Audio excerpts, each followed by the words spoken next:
Yeah.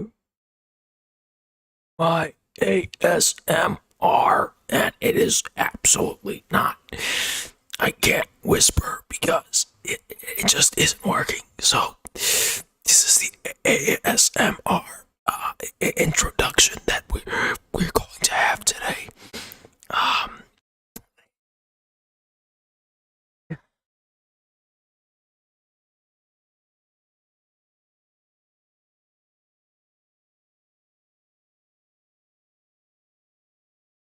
hey, y'all, fuck Sweden, man.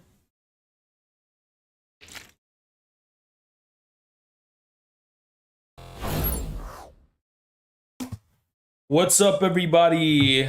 How is everyone doing today? Um, Personally speaking, I'm ready to get down to business. As you can see, I'm looking pretty professional today. And the reason I'm looking professional is because we've got a lot of serious things to actually talk about, some serious professional stuff, because I'm going to lay it on you today. An actually viable third-party strategy, which is going to be more, it's not going to be as vague as what I've been saying with regard to the Communist Party. This is something that I think we need to promote across the aisle, whether you're a communist or not.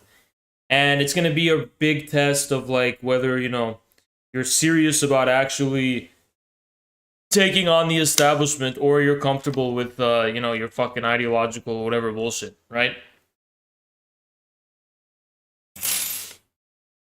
But anyway, spent most of today kind of researching and reading up on this stuff and learning actually about how Congress works. You guys know I didn't really know how Congress worked before today. Like there's a lot of things I've learned today that I didn't know before.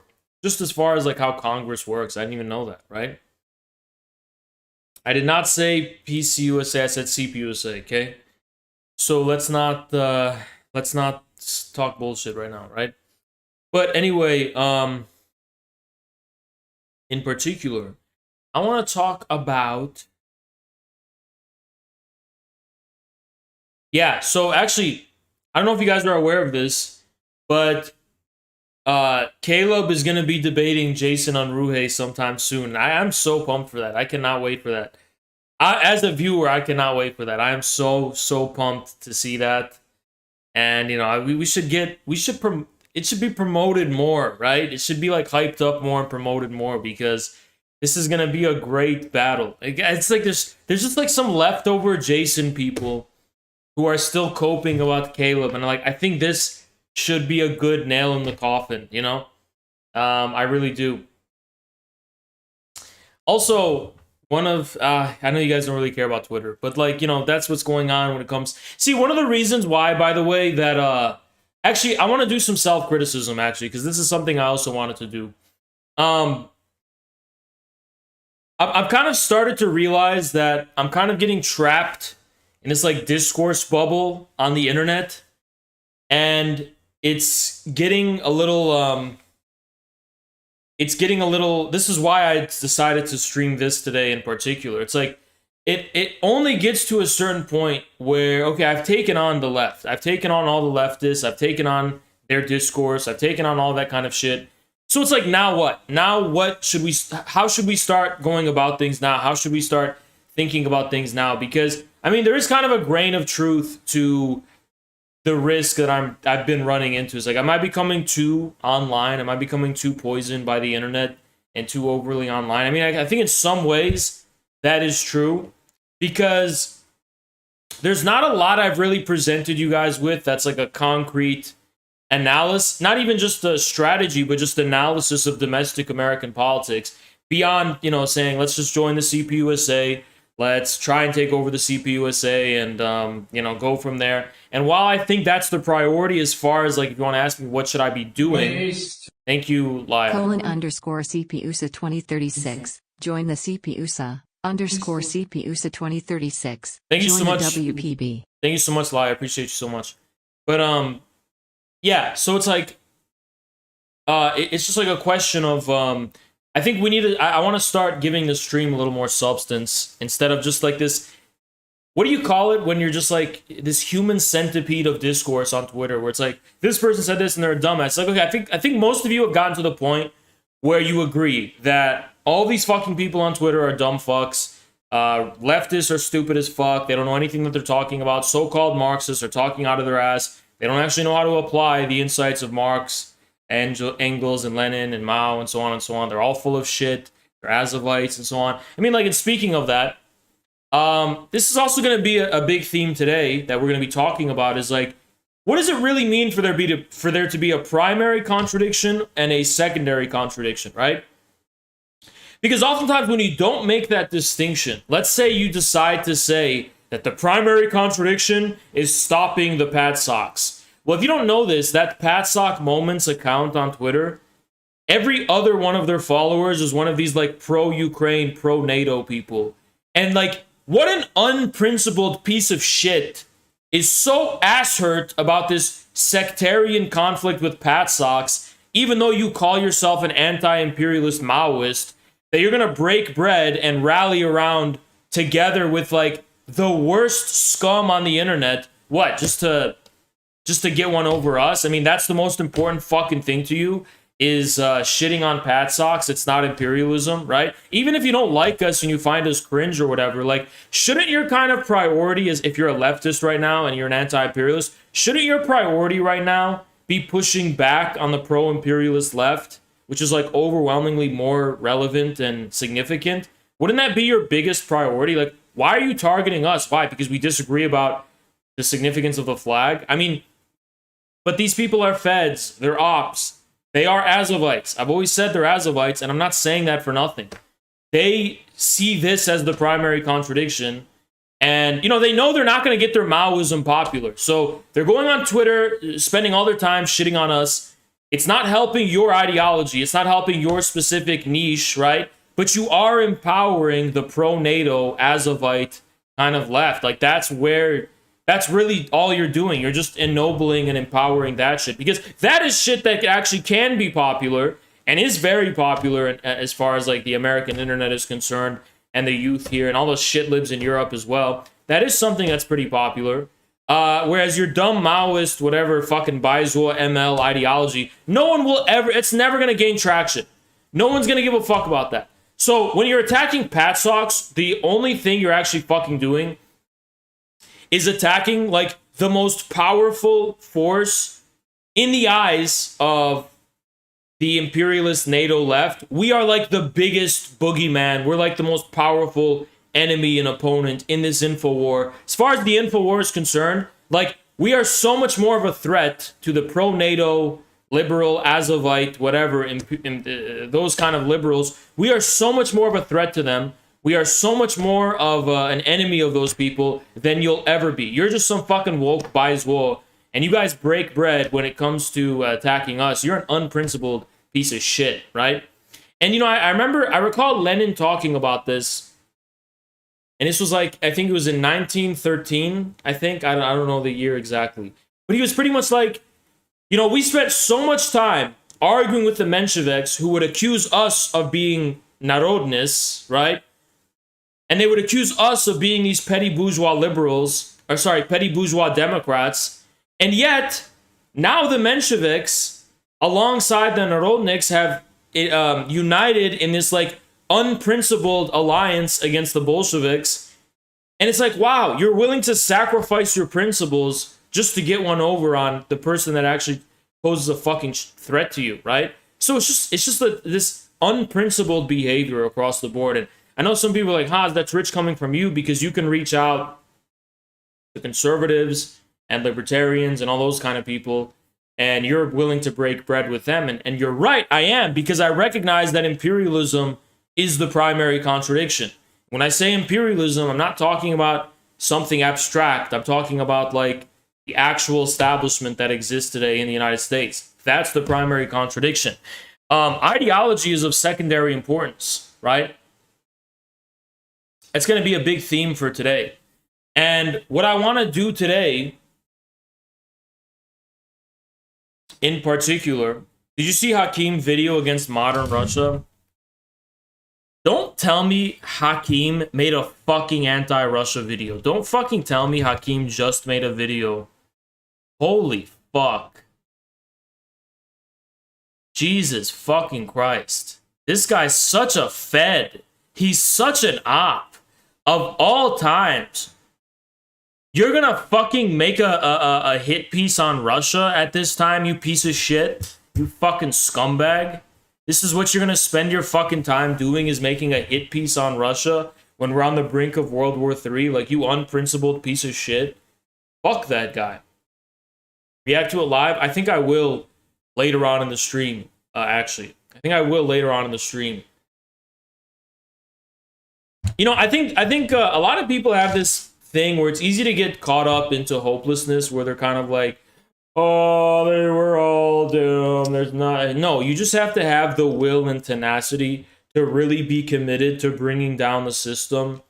And it's actually super easy when you just start getting into that state of mind.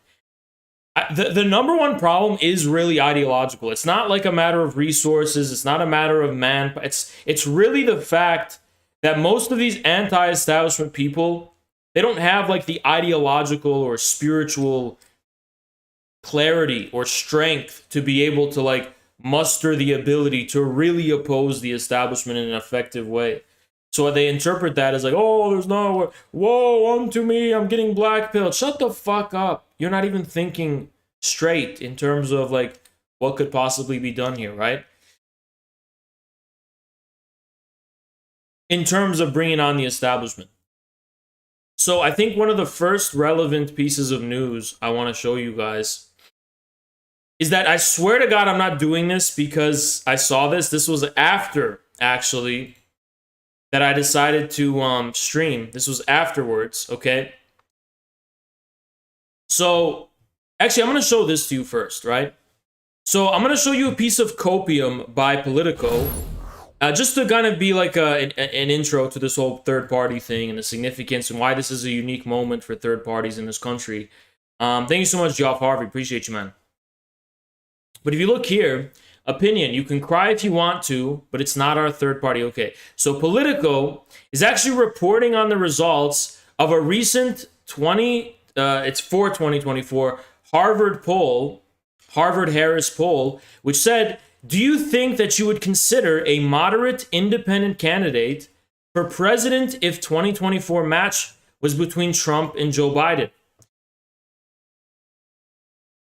So this was a recent poll that they found.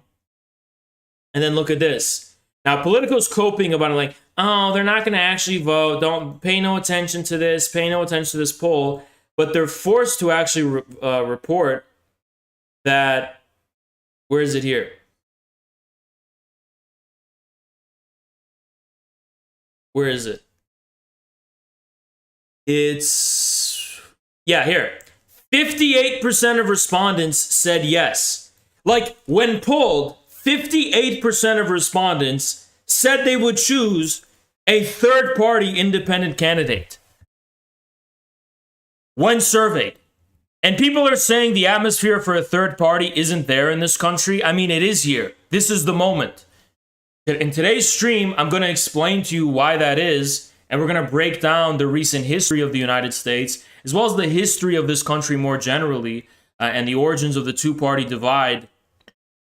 But yeah, I mean, we've gotten to a point where 58% of people would vote for a third-party candidate in 2024. Okay, check this out.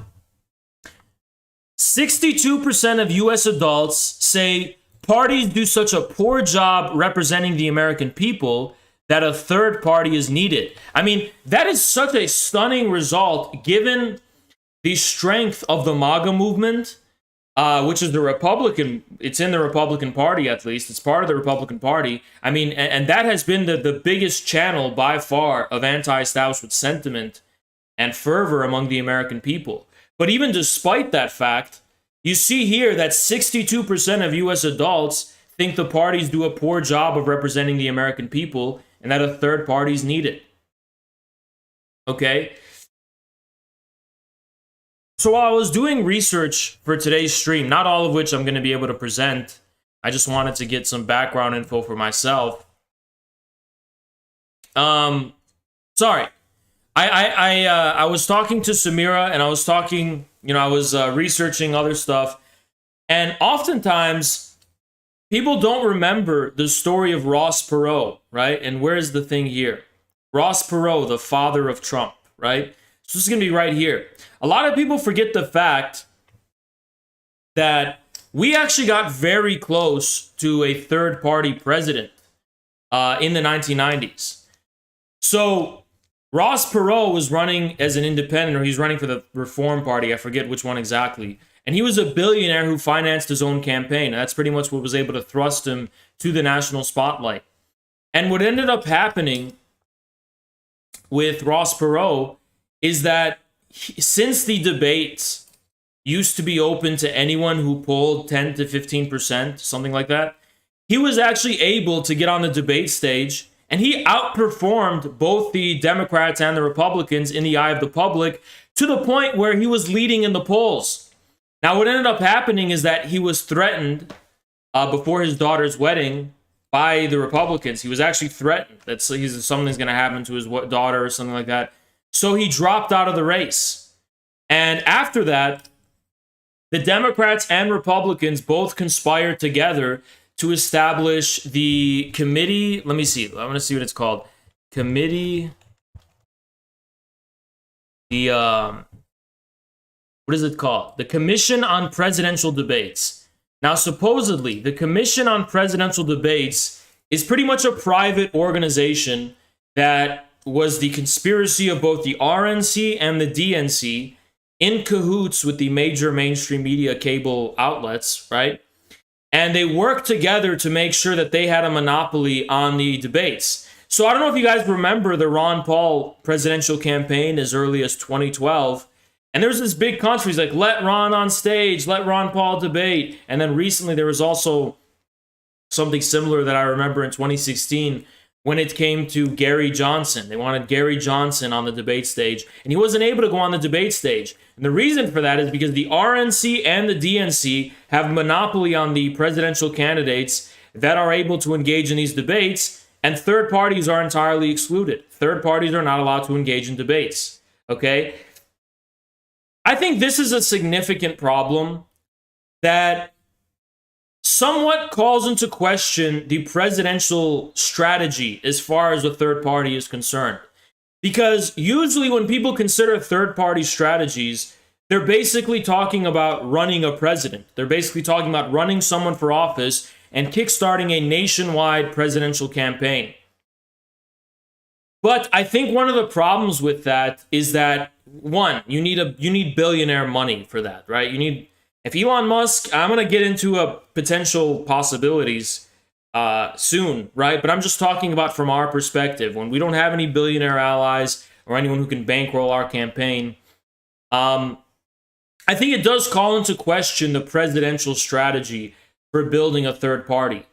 I think to a certain extent, there's a significance of what Congress should be able to do when it comes to a third party. And I think part of that should be that I wonder if we could get a bill, for example, passed in Congress in order to make presidential debates more democratic, which means they're not going to be monopolized by the cable news. We'll basically nationalize presidential debates is something we should probably consider as an important minimal program or like a short-term goal. Nationalize the presidential debates. Do not exclude people based on what party they're from. Independents need to be allowed on the debate stage, and cable news should not have a monopoly on the presidential debates.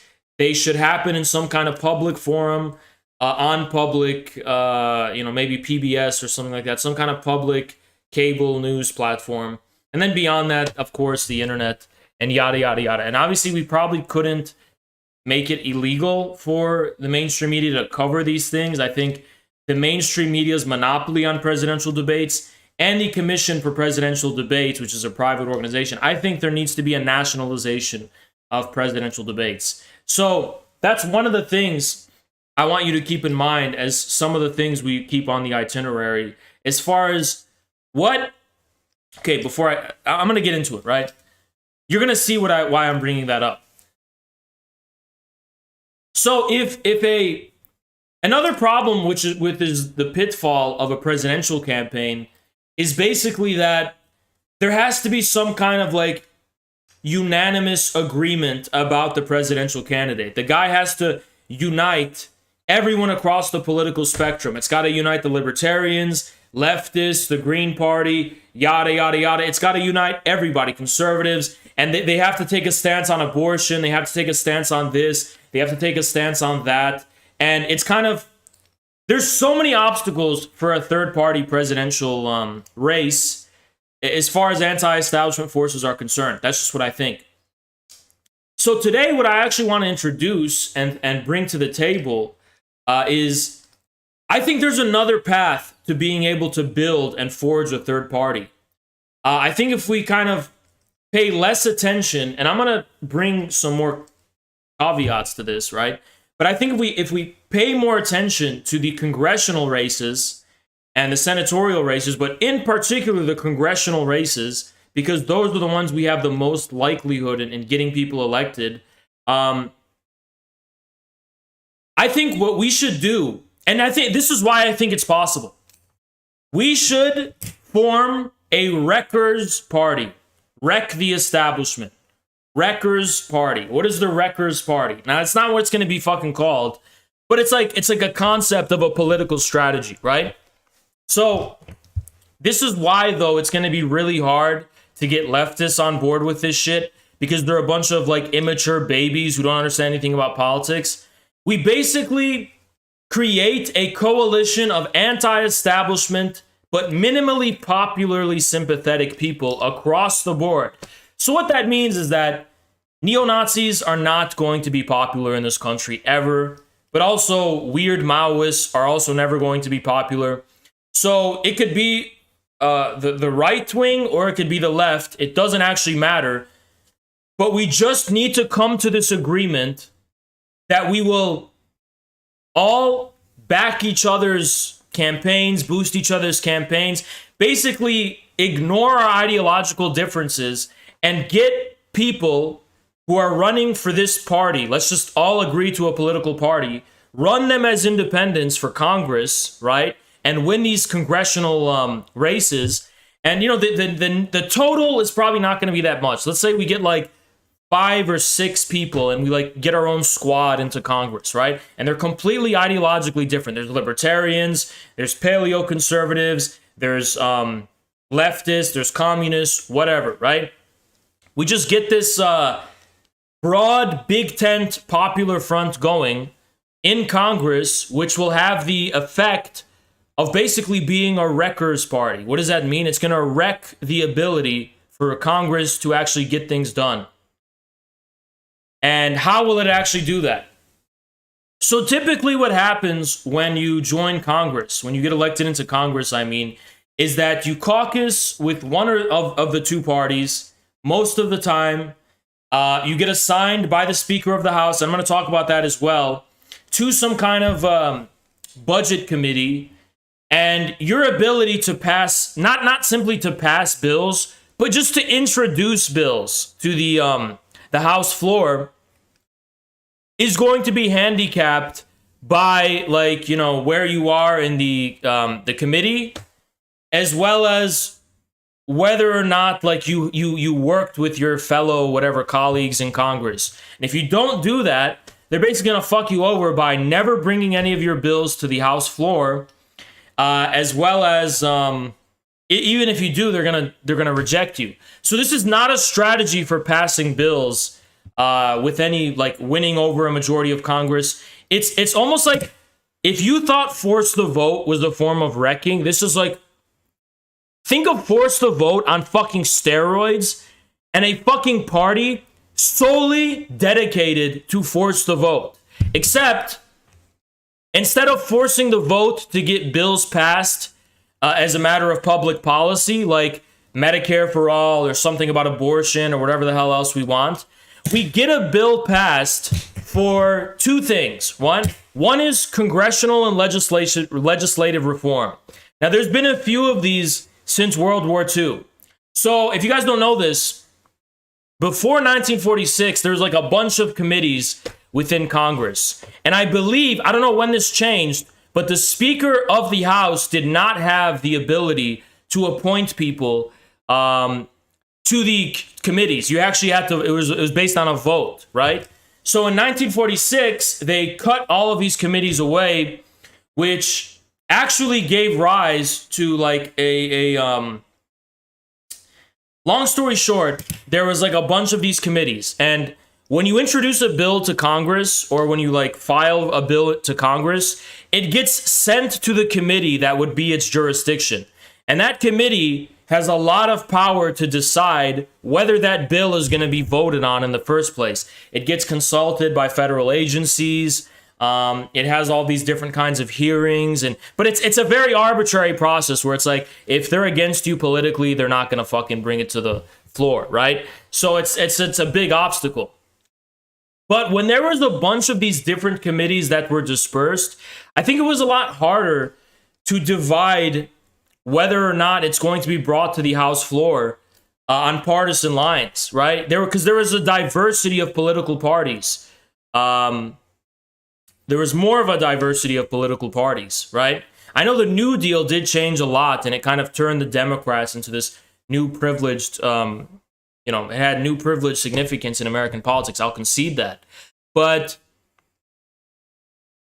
the thing is that these reforms that happened in the 20th century to modernize Congress, basically, in my interpretation, they consolidated the ability for lobbyists to basically, to put Congress in the hands of lobbyists. What they basically did was create these larger committees with more kind of seniority-based positions that had a ton of power as far as, deciding whether a bill is going to reach the floor of Congress or not. They just had a lot of power. It gave them way more power than they ever had before. So it kind of was a de-democratization of Congress, right? Before, this is my interpretation. I'm open to being... there's still more research I have to do, so I could be wrong here, right? This is my interpretation. But before, when there was a lot more committees, it was kind of like more dispersed, and it wasn't easy for lobbyists to be able to capture, because there's less committees to capture, basically, right? As far as lobbyists are concerned. So they can get the bills that they want to get passed, and they can get the bills that they don't want to be blocked in a much more efficient and effective way. And plus, it limits the Thank you so much, Ann Commissar. The CPUSA should focus on winning governorships. Jesse Ventura was able to open up trade to Cuba. Executive goals at a state level. I don't know about that, right? But let me finish this. But thank you for the 20. I'll talk about that, because yeah, people have been asking me about that too, and I'll talk about that in a second. It's interesting you say that though, but I think eventually we all agree that we want the Communist Party, we want populists to be able to like have clout and leverage at all levels of governance. But the debate is probably going to be about which one should we prioritize. Should we prioritize the federal level, or should we prioritize the state level? Now, I can see interesting arguments from both sides, but first I want to just kind of tell you about this strategy that's very possible at the federal level, and then we can get into that kind of debate. But I just want to outline this first, right? So, getting enough people into Congress, and the only thing this party has to agree on is this. We live in a two-party duopoly that is undemocratic and unfair to independent parties, right? Congress is more or less rigged in the favor of lobbyists, and there's corruption and rigging in Congress for lobbyists. And then, basically, it's just the most minimal and the vaguest anti-establishment position possible, right? Nothing about policy will unite this third party. It's not going to be about implementing specific policies, because when it reaches Congress, Its goal is democratic reform, not passing particular policies. This is a very important thing. The goal is not going to be to pass the policies we want, like Medicare for all, yada, yada, yada. Thank you, Morlock. Appreciate you. Before we got wrecked by Lib insiders back in mid-2017, Justice Dems was founded on the concept of it being a left freedom caucus. I don't even think this should be a necessarily left caucus, just a democratic one. And there's going to be left and right factions within it. But it's basically going to be like a populist democratic reform movement to make it, to open the doors for our like tribe to be able to even be in American politics. Because let's face it, you're not going to have representation of the party of the working class in the halls of Congress or in government in any kind of way. So in order to do that, we have to open the doors, right? And that's what this is going to be about. So we could have this singular unanimous strategy where we don't break ranks. And I think what should be the thing that does that is that we really need these congressional movements to be beholden to media, to alternative media, right? They will have no other allies or no other friends. It'll be a movement purely created by these online digital movements, basically. And that's what's going to keep them in check. So if they get bought out, for example, like AOC did, there's going to be no way for them to get reelected again, because the very thing that propped them into existence will fully cut them off. Now, AOC was such a cunning snake, right? But this also was because of the weakness of the Justice Democrats. So when she first got elected and she started doing that fuckery, the Justice Democrats were silent, didn't say a damn thing against her. The reason they didn't was because if they did, it would have hurt AOC, who was waging this PR war in public, right? But we need a form of discipline to keep these candidates in check, to make sure that they are obeying the party discipline. The only party discipline is going to be is don't fucking sell out. Trump said it best. Drain the swamp. Yeah, but this is going to be the strategy it's going to be a congressional strategy to drain the swamp. I mean, we saw what happened to that Madison Cawthorn guy. We need a congressional reform. Congress is packed with establishment, swamp, dinosaurs who serve special interests. It is not an amicable environment to anyone who's outside of that status quo, right? So all of us need to unite just and solely for the purpose of agreeing upon congressional reform, okay? So this is the amount of leverage and power the Wreckers Party will be able to have in Congress, right? So whenever they try to vote on something, first of all, you're going to do a lot of these record votes. You're going to take votes, you're going to force votes, and force people to record their vote. That's one thing we're going to do, right? We're going to get people to have to record their votes publicly for PR purposes, just in ways that are going to harm the establishment candidates, right? Whether it's on Medicare for all or whatever else, the goal is not to pass Medicare for all. The goal is not to do anything with regard to abortion. Whatever. But the goal is basically going to be expose how these people are in the pocket of the lobbyists and of the special interests. That's going to be like the first thing we're going to do to drain the swamp, is just expose that to the public, right? Another thing we're going to do is the Wreckers Party is not going to work with anyone in Congress. It's not going to work with anyone. It's going to be its own thing. It's not going to work with any Republicans, and it's not going to work with any Democrats, because it's going to be beginning on the premise that the way Congress is currently structured is unfair and undemocratic, and it needs to be reformed. And anyone who wants us to work with them on literally anything, even the most mundane bills that anyone would agree upon, you need to get on board with congressional reform. So it's going to think of force the vote, but on steroids, and being implemented and led by a political party solely committed and with the sole aim of reforming Congress. That's what we're talking about here, okay? So it's basically going to be a disruptive kind of protest party in order for us to get what we want. Now you're going to ask the question, Haas, isn't that going to be undemocratic because all of those other people that got elected represent the American people? No, because I'm thinking about it becoming like a populist squad that will become popular among the American people. Because as you just saw from this opinion survey, I mean, the two parties do a poor job in representing the American people. Now I can show you other stuff too. Congressional. How many Americans are satisfied with Congress, right? So this is a Gallup poll. And look at this. Look at Americans. Do you approve or disapprove the way Congress is handling its job? Look, 76% of Americans disapprove of the way Congress is handling its job, okay? So this Wreckers Party and this protest party in Congress will have the support of the public. The one thing we have to avoid so that the media can't fuck us, we cannot take any partisan positions on anything. All we can do is solely focus on democratic reform. That's it.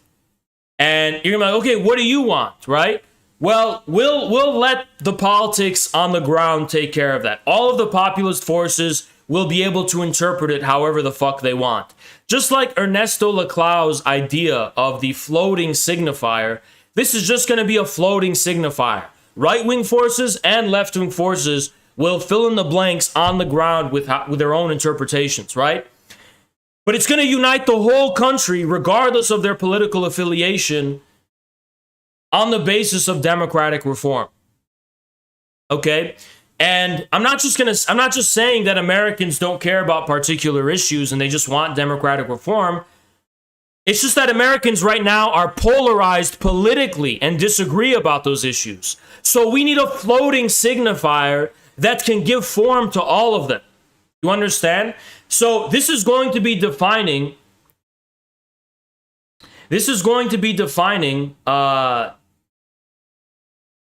the primary contradiction in American politics is taking on the establishment. That's what it's going to define it as. Now, Chavito, you're saying, how's doing the stream topic? The CPUSA National Board had an emergency meeting earlier tonight. Why? Over what? Over what? So this is going to be they'll need to play to what their district wants while staying committed to the party instead of interest groups. Well, no. It can focus on what the district wants on partisan lines. When I say partisan, I don't mean the Democrats or Republicans, but like on ideological lines, sure. If you're running as an anti-abortion or pro-abortion candidate, whatever, that's not going to be relevant though, because you're going to be explaining to your district that yes, these are the things we want to see in our country, but I'm not going into Congress to immediately deliver those things to you, but to take on the swamp, which is preventing our ability to even vote on that within Congress.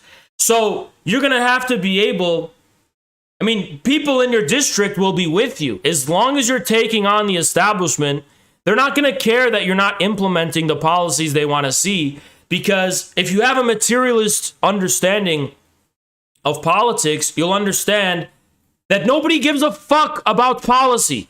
Policy is just a signifier that it signifies and denegates structurally different political positions in relation to the establishment and the non-establishment, various different classes and various different groups. Nobody actually cares about the policy in and of itself. It's not why people fucking vote. Okay?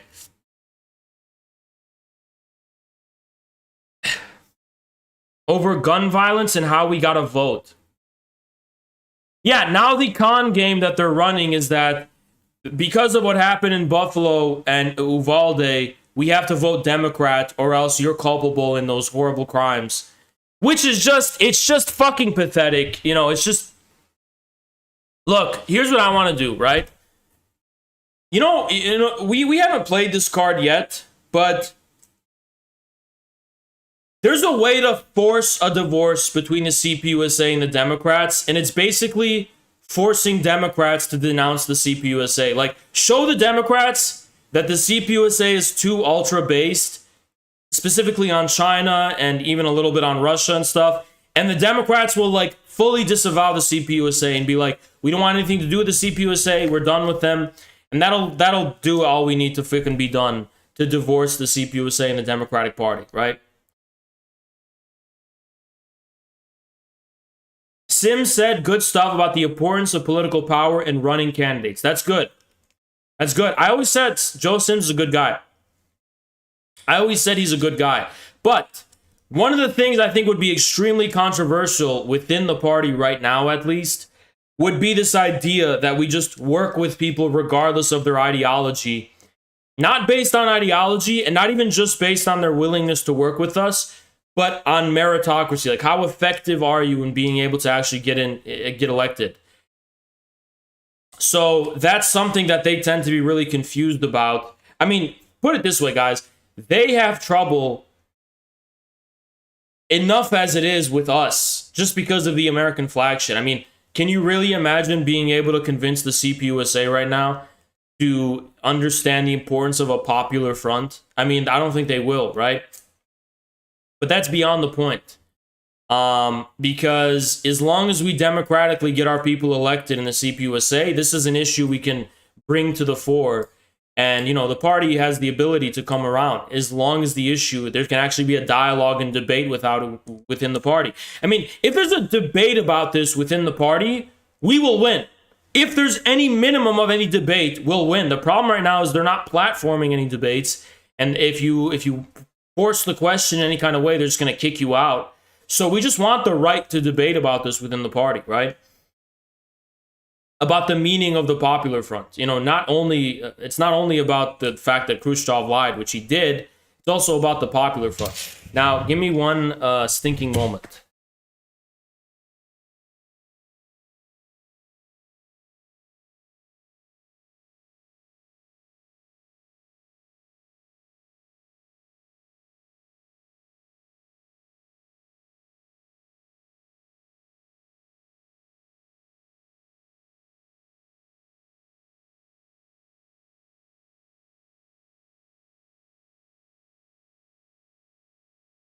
Yeah, my bad. I just got shit in my mouth.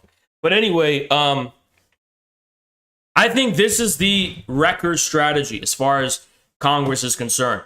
Get people into Congress who will not work with either of the parties, will not join any of the party caucuses, and basically, the only thing they'll have against us is trying to get us unseated. But we're gonna like basically make our strategy public anyway. And if we get, let me just put it this way. If we get 5 people elected into Congress using this strategy, and I'm sure there's way more of an ability, given the, anti-establishment and third-party sentiment in this country, way more than that. But if we just get 5 goddamn people into Congress who agree with this strategy, I mean, we will work wonders, right? And they won't be able to unseat anyone because we already got into power on the premise of doing what we were going to fucking do, right? So this is exactly what we need to do, right? And going back to Ross Perot and the third party candidacy, I think the presidential, now how what else should we do besides congressional reform? We want to get a bill. Basically, the whole purpose of this party is to challenge the duopoly, just challenge the two-party system, pass reforms within Congress that are democratic and make it possible for third parties to have representation. So a third party on the national level for a federal election, a presidential election, that's something we have to make possible through a nationalization of the presidential debates. Dissolve the private, whatever, monopoly on presidential debates and establish open presidential debates owned by the public as like a minimal program, right? But to me, this requires like, in a sense, a dual structure and a dual power, right? Because the easy part is uniting a bunch of wreckers, and wreckers in a good way, people who want to basically wreck the establishment. So that's the easy part, right? But in terms of forming a coherent national strategy of a positive program, that's going to be the extremely, extremely difficult part. But that's also going to have to be a minimal program that just is going to be able to unite a lot of different people. It's going to have to talk about things like UBI. It's going to have to talk about things like, lobbying reform and all sorts of things like that. But when you can work both within Congress and within the presidency, I think there's a lot you could do. And to me, I think as far as what's within the realm of our ability to influence, I think our focus should be on Congress, right? We cannot delude ourselves into the idea that we're going to run a presidential candidate right now. We can't. There's only 300 people in the stream right now. It's not going to fucking happen, right? But as far as Congress is concerned, I think that is something we can work towards. I think that is a realistic goal. Look what Nick Fuentes did with Paul Gosar and Marjorie Taylor Greene. That's the template to follow for streamer to actual political change /of pack. Thank you, Mombello, so much for the 5. I don't know the details of that, though. I don't know how that worked. But yeah, I didn't even know that was how that worked. That they got into power because of the streamer, right? But yeah. So basically what we need to do is have this broad third-party strategy, first to kick the door down to make the third party possible, and then to actually formulate the third party, which is probably going to take the form of a national presidential election, right? And running our own candidate with that. But there has to be this dual work. We need to force the vote records in Congress, and then we need an eye on the executive branch through the election. Now, a lot of people are gonna come to me and they're like, Haas, this isn't gonna work. It's not gonna work. You're not gonna be successful. Even if that's true, this strategy will carve all of the right lines and divisions in this country to get things interesting, right? This strategy will have the effect of actually creating a movement and defining the current political antagonism in all the right ways. So instead of Americans being primarily divided over abortion and divided over dumb shit, this is going to divide Americans in the best possible way between the shills of the establishment, the coastal elites and, Antifa, Chazoids, and all those fucking degenerate people, whatever, and the broad strata of the American people who are going to come together on an anti-establishment basis. So this is going to just define the political antagonism in the truest and most effective way. And if a movement like this takes momentum, that's going to be an immense, immense source of pressure and an immense source of, influence on mainstream politics itself. Even fucking AOC has influenced mainstream Democrat politics. And that, just look at how incompetent and look at what a failure she has been. Despite that fact, she's been such an immense pressure on the Democratic Party as a whole, right? So the public sentiment is you have to understand. What's that maxim from Juche? The people are the people are the masters of historical destiny, something like that, right? It's true. Public sentiment plays an extremely big role in pressuring Congress.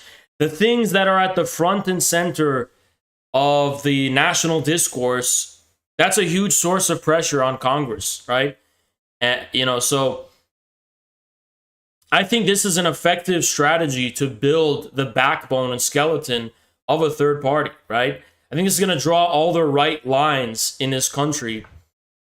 But see, implementing this strategy is not the hard part. The hard part is getting people to understand the vision, because you have to be smart in order to reconcile these different contradictions of understanding the primary contradiction versus the secondary one, putting aside the ideological stuff and understanding the war, the pure structure of the war, right? That's almost not ideological. That is hard to it's really hard for people to be able to think in terms of contradictions and think in terms of opposites and things like that. So the biggest obstacle to something like this would be primarily just overly ideological people. Pragmatic people are going to be on board, but the overly ideological types who are like, how could you work with a libertarian? How could you work? It's going to be like those type of fucking people that make this the hardest to do. Without those people as an obstacle, and part of what I dedicate my streaming platform to do is not just give voice and representation to these alternatives, but also push back on those dumb fucks from a cultural and ideological perspective to expose why they're wrong, why they're false, wrong, and represent falsehood, and so on and so on. That's what I want to do with my platform as well, right? So this is what we need to do, right? And I'm gonna talk to Jackson about this. I'm gonna talk to other people about this, but I think this could be big if we get this to be. I mean, all we need is a few people elected into Congress. I mean, we could talk to Joffrey Young, who's already running for Congress. I'll bet on a Democratic ticket. I mean, this is a strategy that I think. I mean, there's probably already people in Congress who might even get on board with this, right? So,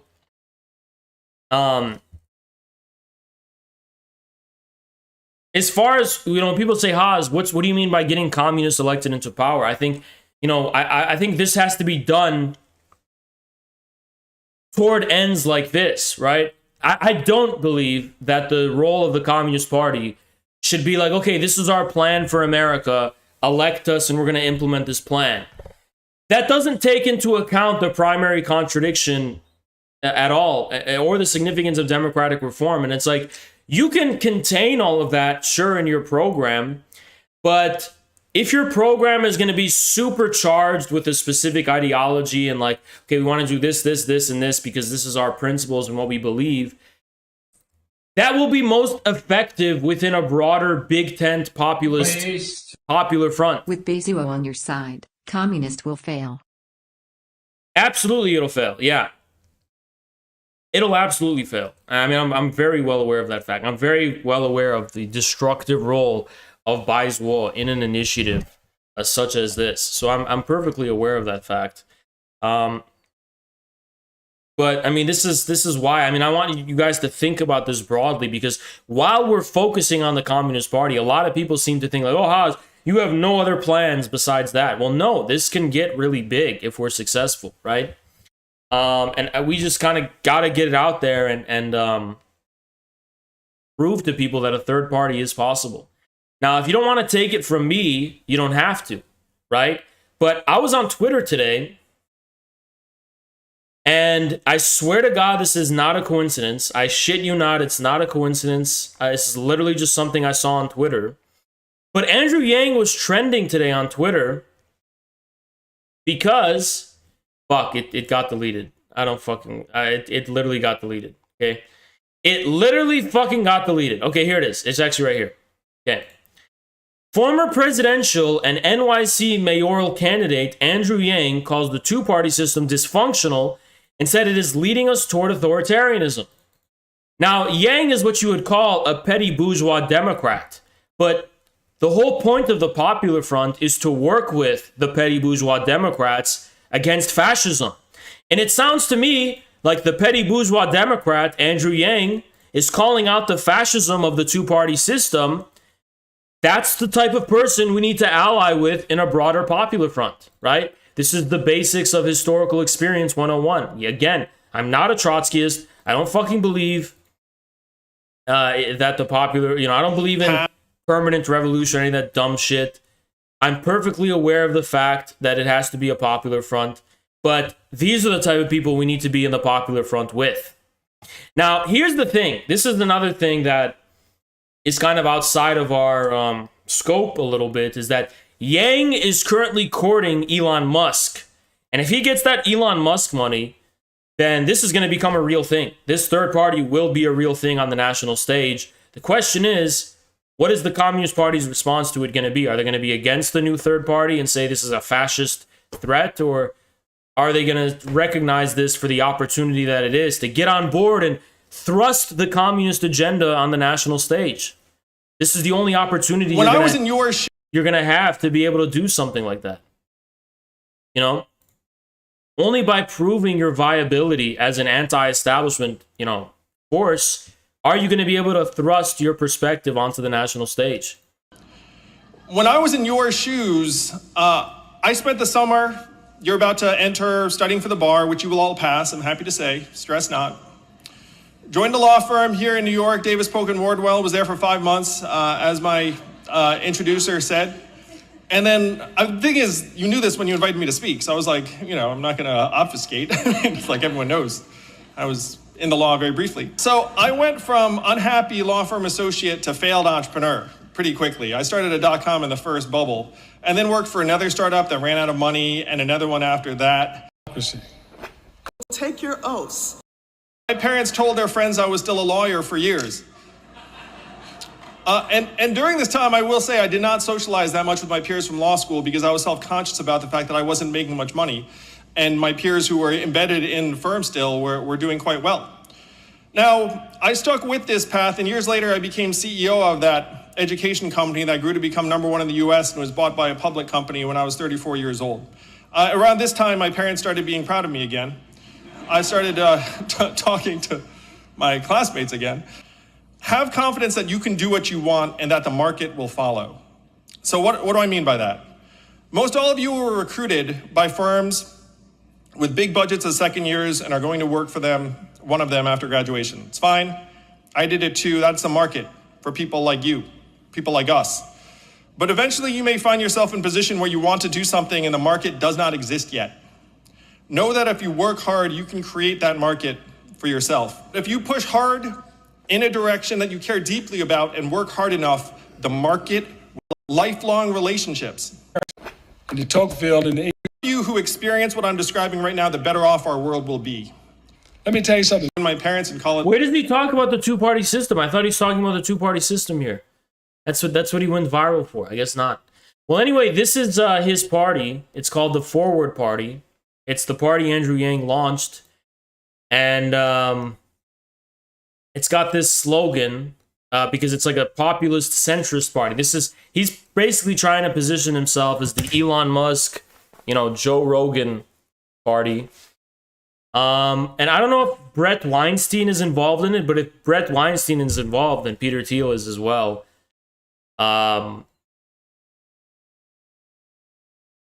So let's check out their platform. Okay, so term limits. Support a constitutional amendment that would limit... Yeah, that's great. That's a great minimal program. This is an example of democratic reform. So this is also an example of democratic reform. They wanted... See, people need to understand, you're accusing them of fascism and this and that, but this is quintessential democratic reform. Would CPUSA reject billionaire donors' money? No, we're not going to reject anyone's money. As long as... It depends on the strings attached, but in principle, no. Thank you so much, Abe. What do you think of Xinjiang-style open source innovation, subletting IP, and the future of the CA tech industry? Great stuff. Thank you so much, Wise Abe. Yeah, I'm for all of that. I believe in all of that. But I believe in all of that. But what I'm trying to say here is that this is quintessential democratic reform. This is a democratic reformist party, right? This is a petty bourgeois democratic reformist party. This is the type of thing that a proletarian party would have to make an alliance with within the context of a popular front. So ranked choice vote. All of these things make it possible for communists to have a chance. So it doesn't matter where you are ideologically. You need reforms like this to have a chance on the national stage in the first place. I mean, Bolshevism 101 is not this anarchistic commitment to permanent revolution. It's make it easier for us to have a platform on the national stage. Now, ultimately, we're not going to reform our way into socialism. But these are the types of things that grow a movement, right? Is being able to gain steam and momentum politically. Accentuate the political contradictions. That's what Lenin said. This is what you need in order to do that. You need to participate in politics in order to accentuate the political contradictions that lead to a revolution. Thank you, Coding Jesus. Okay. Yes, we'll abolish intellectual property. These are the types of things that we need in order to accentuate the political contradictions to the point where a revolution would even be possible, right? And a revolution is happening either way. It's just you're not going to be the leader of that revolution if you're not on the national spotlight in some kind of way. This is what puts you on the national spotlight. Being able to actually have a fucking chance. In order to have a chance, you need ranked choice voting. You need things like term limits. You need nonpartisan primaries, right? Independent redistricting commissions. I mean, most of these are literal quintessential democratic reforms that should be uncontroversial to any of us, right? Citizens portal, sure. Stop the DC revolving door. Democracy dollars, yeah, that's for, yeah. These are all great. I mean, I don't care what you think about Andrew Yang ideologically. Why would you be against any of this? These are reforms. This is what Taryn, when they used to talk about democratic reforms, this is what they meant. They didn't fucking mean some ideological shit about supporting 72 genders in bathrooms. This is what they meant, making it actually possible for the people to run candidates that is not captured by these like new monopoly feudal noble castes that exclude the majority of people from politics. These are democratic reforms. Accessible and secure voting. Crypto, sure, who gives a fuck, right? Civic juries. I mean, look at this. This is the most... I've never even seen a communist party have this idea. As representatives of the people, members of Congress should pay attention to what their constituents think. This literally means that the people will have a direct input into what bills get drafted and what bills get presented to the House. Don't you understand how great that is? As a minimal program, this is immensely democratic. These are all immensely democratic reforms. You know, we should all be behind the Forward Party. It's a fundamentally democratic. While other parties look to divide America, we want to unite it. Our core principles, fact, whatever. Human-centered capitalism. Now, this is an ideological buzzword, which doesn't fucking matter, because this is just referring to the policies they want to implement. I mean, what does this even mean? The purpose of an economy should improve the way of life of its people. I mean, look, minus the language, this is what the Communist Party of China says too. So you may not like the thing about capitalism. How can you support a capitalist party? Who gives a fuck? Focus on the meat and potatoes. Universal basic income. And besides, I prefer a libertarian capitalist party to a democratic socialist one, because these are petty bourgeois Democrats, whereas the democratic socialists are Hitlerites and fascists. So choose which one you prefer, right? I prefer this. I prefer the libertarians, right? Universal basic income. That is getting to a kind of modern day land reform. I think that's how I interpret it. It's not only land. It's not the full extent of what a land reform would be, but it would be part of what the equivalent of today's land reform would be, giving people some stake into, economic space. And how economic space is now manifesting itself rather than in the form of agricultural plots of land that will yield you a minimum income. Now, a lot of people don't know this, but land reform is about basic income. So land reform gives you the minimum of subsistence, and that's a basic income of a way of life and a form of surviving, right? Even if you can't sell any produce on the market at all, which is never the case, you still have the minimum of subsistence. Now, most of the time, there's also a minimum of income from whatever produce you're able to sell on the market, however successful you are, right? So people made fun of me when I compared universal basic income to land reform. But when you think about it, it makes a lot of sense, right? Land is a form of a basic income. That's the significance of land, right? Grace and tolerant doesn't really mean anything. Effective in modern government. I mean, yeah, this is all shit we need to get behind, right? Now, if these people are the most, it's just, look, I don't care who it is. If it's the People's Party or if it's the Forward Party, whoever's the most successful in bringing a third party to the fore of national politics, that's who the Communist Party needs to get behind for a popular front. Now, I want to remind people something. Some of you may assume that I'm like an ultra-leftist or I'm a Trotskyist, right? Are term limits anti-democratic? What if people want someone for 15 or 20 terms? It's not anti-democratic. It's democratic because it prevents seniority and it prevents lobbying and people being captured by special interests. They're going to have to constantly be accountable to the people. So if people want someone for 15 or 20 terms, they can just keep electing them and there's no problem, right? Anyway, what I was trying to say is that, but thank you for the 5. What I was basically trying to say is that, fuck, I lost my train of thought. What the fuck was I saying? What the fuck was I even saying? Thank you, Coding Jesus. What if the state gets rid of term limits, like Xi? That's for a political party. That's not for an actual state. That's for Xi is got rid of his term limits for his position within the Communist Party. Now, we need to have our own party. I'm not saying dissolve the Communist Party and just dissolve it into the Forward Party. I'm saying enter into a popular front, a big tent coalition alongside the Libertarians and the Green Party with the Forward Party, right? And the People's Party. Everybody needs to come together because I think the Forward Party has the program that we can all agree on. I mean, whether you're a right-wing conservative, whether you're a libertarian, whether you're a Green Party person, whether you're a communist, we can pretty much all agree with this platform. I mean, what about the platform do we disagree with? Are we against basic income?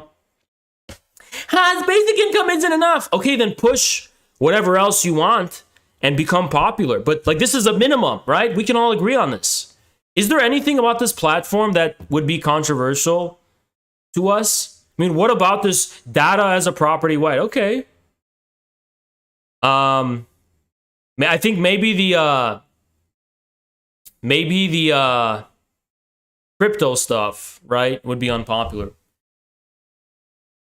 I think there's a little more that this needs as a minimal program. I think we need to dissolve the Patriot Act, and we need to there has to be something about the military-industrial complex and the executive agencies. The federal agencies, I mean, I think it should talk about limiting the power of the federal agencies, limit the Patriot Act, limit the spying, more stuff about like protecting the First Amendment, preventing big tech censorship. I think more foreign. I think there should be something about foreign policy here, right? I think like this. So this is my view. This plus the right, but I think that'll happen. I think that'll happen naturally. Let me give you an example of this. You were talking about people thinking you were an ultra-leftist, etc. Oh yeah. People think. Oh, I'm gonna get to that. Thank you so much for the 10. But so for example, is it El Salvador? In El Salvador, you have Bukele, who's like the Andrew Yang of Central America. Now, he was anti-Chavez. He didn't even have a good foreign policy at first. But because of these populistic policies, these future-oriented policies, it inevitably brought him into conflict with the Anglo-Saxon global monopolists.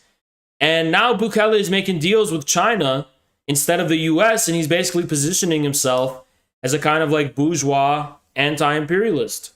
So I think that potential also exists in the Yang movement. I think it'll become increasingly clear within a movement like this that the threat and the obstacle is coming from an imperialist deep state, and that our friends are going to be China and Russia and those kinds of groups. So I think that's something I think the Communist Party should have a special role in emphasizing within this coalition. Now, let me tell you one thing that can fuck this whole thing up. Identity politics. Can you imagine if our current Communist Party entered a popular front with the Forward Party and was like, we need more trans representation? That's how you fuck shit up, right? That's how you just fuck everything up. And I hope they would be mature enough to understand that that would be fucking stupid, right? But that's how they tried to fuck up the People's Party. That's how they tried to fuck up every other party. I mean, yeah, I love how there's nothing in this platform is like, yeah, we need to focus on LGBT bathrooms and we need to focus on cultural stuff. I mean, this is a really solid platform, okay? Well, maybe it's here. Would a nation or freedom disagree? Yeah. So the only weakness of this is, I think this is good, right? So let's look at what Yang says. I mean, it's not looking good that he's only got 1,000 subscribers, but I just don't think people know about this, right? Everyone, I know you've heard about Andrew Yang and the Forward Party, and I'm here to tell you actually what it is. It's probably not what you've heard. What we're going to do is actually solve the problems that are literally driving us crazy. What am I talking about? Right now, we have this two-sided duopoly that's just clashing and clashing, and you may love one side more than the other, but you have to face facts that this system is not working. Unfortunately, the polarizations reach. Yeah, this is good. This is good stuff. This is solid, non-ideological, objective. It's based on the objective reality of the social revolution at hand.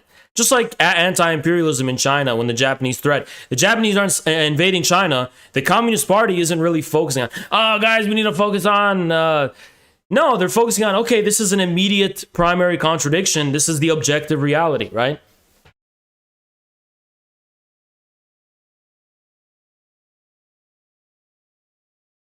Now, we need a working class independent party. I agree with that. We need a party of the independent working class.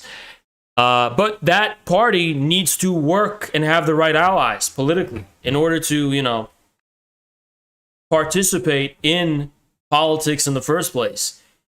We can't create, this is something I need to emphasize for you guys. And listen to what I'm saying. Listen to what I'm saying, chat. Listen to what I'm saying. Communists have never been capable of creating the context for which they have the role of leadership, which means we don't make the context. This is the context we work with. The fact that there is an objective anti-establishment position against the incompetency, yada, yada, yada, of the government. That's what sets the context for communists to be relevant in the first place, okay? Reaching record highs to a point where people can't be in the same room as family members. We're seeing literal violence erupt. And it's okay, I'm going to address the Israel thing with regard to Yang. It's extremely rare for a person in American politics to go against the Zionist lobby. And he had constituencies in New York. I doubt he has a principled commitment to Israel. I think he was just doing that because he didn't want to piss off the Jewish constituency within New York, who are pro-Israel. Obviously, not all Jews are pro-Israel, but his constituency in New York were pro-Israel. So that's probably why he took a pro... I don't think Yang gives a fuck about Israel. So I highly doubt that's the hill Yang will ever die on. I think if populists are overwhelmingly anti-Zionist, I think Yang will be like, yeah, I'm anti-Zionist too now. It's going to get worse, not better. We're getting more and more polarized, in large part because... And by the way, anti-Zionism in the American context isn't so much about having a position about the Palestinian conflict, as much as it is like you're against the Zionist lobby. Like, we're sick of our politicians serving Israel instead of our own people, right? It's just like things like that. We're sick of giving money to Israel. It's an apartheid state. We're sick of putting Israel's foreign policy above our own, yada, yada, yada. That's what it means. As far as the Palestinian conflict, I mean, we're not going to be able to intervene in that in any kind of way. Because the incentives of our political system, our media, and social media... Yeah, the most fervent Zionists are the evangelicals. Yeah, you're right. Media all are driving us against each other and making us feel like other Americans are our mortal enemies. 22% of Americans used to cross party lines when it came to national elections. That's down to 7% today. People aren't really appealing to the middle as much because that's not how you're going to win. You're going to win by appealing to the base. This has become a country where partisanship is the most acceptable, most commonplace form of prejudice. Now, people have been feeling these problems getting worse and worse over the last number of years, to the point where now... See, I mean, one of the biggest problems with Yang is he doesn't have media. And that's another thing. Like, people, you look at the strategy I put forward for Congress, a congressional caucus of records, and, the number one thing would be media. That would be the most important thing to have, is media supporting that. And people dare come and tell me that media is not fucking important and that I should just go do charity instead of like solidify infrared as a media platform. I mean, this is like the most important thing right now, is building an independent media platform that can reach millions and millions of people. That's like step one. I can't believe people don't understand that. Huh, what are you even doing in real life? I mean, like, before you can do anything in real life, you need media.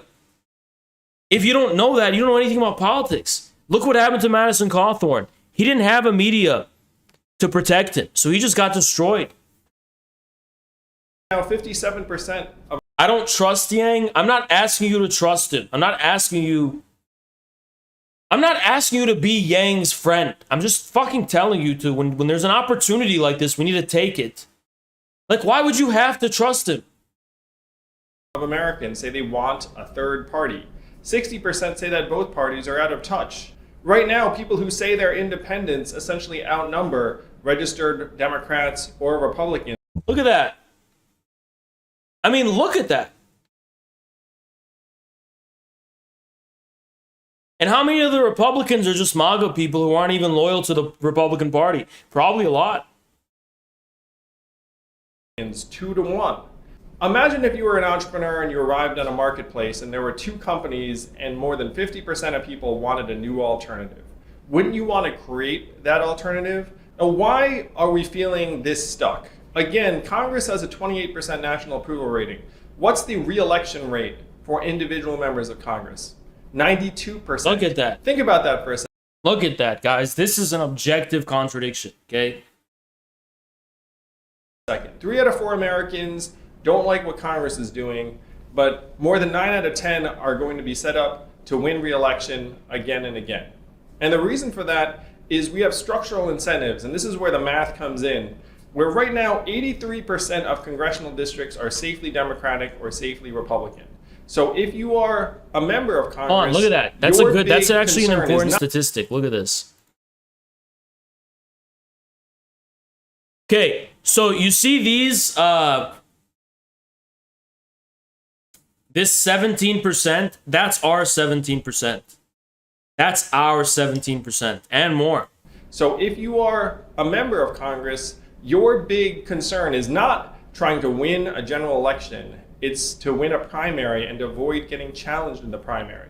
You're not catering to the 51% of voters that you imagine you need. You're catering to the most extreme 10 to 20%, which is why we're pitted against each other. Yeah, Ross Perot. Everyone forgets about it. But you know what else they forget? That Ross Perot had the money to do it because he was a billionaire. That's something you got to pay attention to as well. You need money to do this shit. Why you see politicians refusing to compromise, because they know if they do compromise, they're more likely to get challenged and lose their seat than if they stay on their party line and nothing gets done. So if you put reasonable people into this system of incentives, they'll actually become more unreasonable over time. This probably reminds you of America's political system. So how are we going to make this happen? For real. I could give an inspirational speech, but we know that would do absolutely nothing. That's political speak. I'm a problem solver, and if you want to solve the problem, here's how we do it. The Forward Party has... I mean, look, I don't see why this shouldn't be the Popular Front. I just don't see why it shouldn't. Some very straightforward tenets. Number one. And I think the National Committee of the CPUSA should look at this, and I want to know what their objection is. I mean, what is going to be your objection? Why is the Democratic Party more democratic than this? 1. Open primaries and ranked choice voting so that you actually can have political dynamism and different points of view. We changed the primary system from the closed party primaries to open primaries and ranked choice voting. This would immediately make our political figures more rational because they'd have to cater to 51% of us rather than the most extreme 20%. That's democratic. On either side. One state has already done this, Alaska, and there are 24 other states where you can do this with ballot initiatives. Universal basic income, human-centered economy, fact-based governance, modern and effective government, systems that actually work, but also great. Yeah, I mean, that's base. I mean, yeah, Communist Party of China would agree with this 1,000-fold, right? That's like very minimal shit. Fuck is this?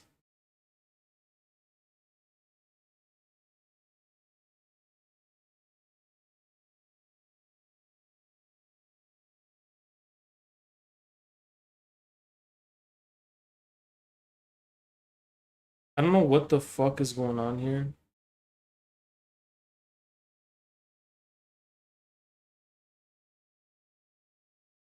So weird. Grace and tolerance. We're not out to demonize or villainize anyone. We love our fellow Americans. What we have a problem with is a system that's going to turn us against Dude, each other. if you're purity checking Yang, I mean, like, you are mentally retarded.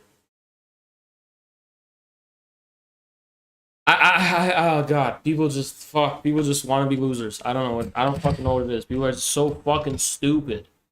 Why are people like this? Why are people like this? Like, where does it come from?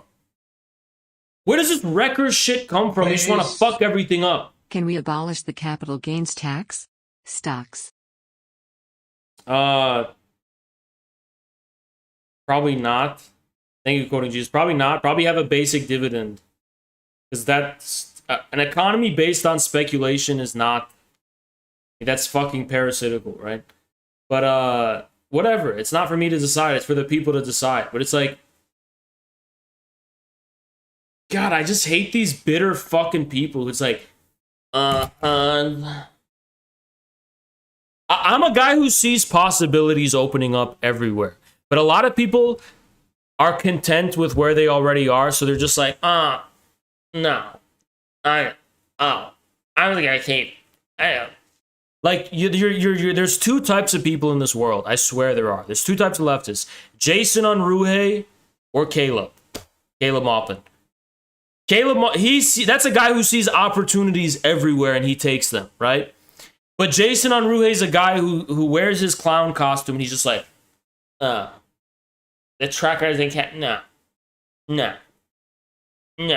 What are you defending? You have nothing to lose. What the fuck are you defending? What are you, like, you're jealously guarding your position like you've gained something and you have something to lose. Other. What we're in the midst of right now is one of the worst nightmares of our founding fathers. They hated political parties. There's nothing in the Constitution about any political party. And the duopoly would be their worst nightmare come to life. Because what they would have seen is factions that just clash over and over again and are susceptible to bad leadership. If you look at democracies around the world, how many parties do they have? 5, 7, 8. But Hans, don't you hate the Nordic states and hate Sweden? So, yeah, but guess what? I look the other way because I understand what the primary contradiction is. These dumb fuck purity testers are so stupid. Hans, isn't it a contradiction that Yang is endorsing Nordic countries in a positive light? Oh, wow. I'm sorry that Yang doesn't have my ideology. What did you think? That's not what's important. That's not what matters. Focus on what actually fucking matters. 18. Then you'd have shifting. So much of what these dumb, seething fucks spend their time bitching and whining about me is their purity testing an apparent contradiction. Oh, has claims that he's not an anarchist, but he said he likes chaos. Shut the fuck up, you dumb fuck. You are literally mentally retarded. You know what I mean? That's all these fucking people do. They purity test you based on a standard that never even existed in the first place. Yeah, anarchism means taking advantage of real chaos in politics rather than what? Anarchism has nothing to do with chaos anyway. What a stupid thing to say. Anarchism is a type of reified order that has psychotically foreclosed upon itself. Like, you think what was going on in Liberia was chaos? No, it wasn't chaos. When militias are just all killing each other and shit, there's no possibilities opening up from that.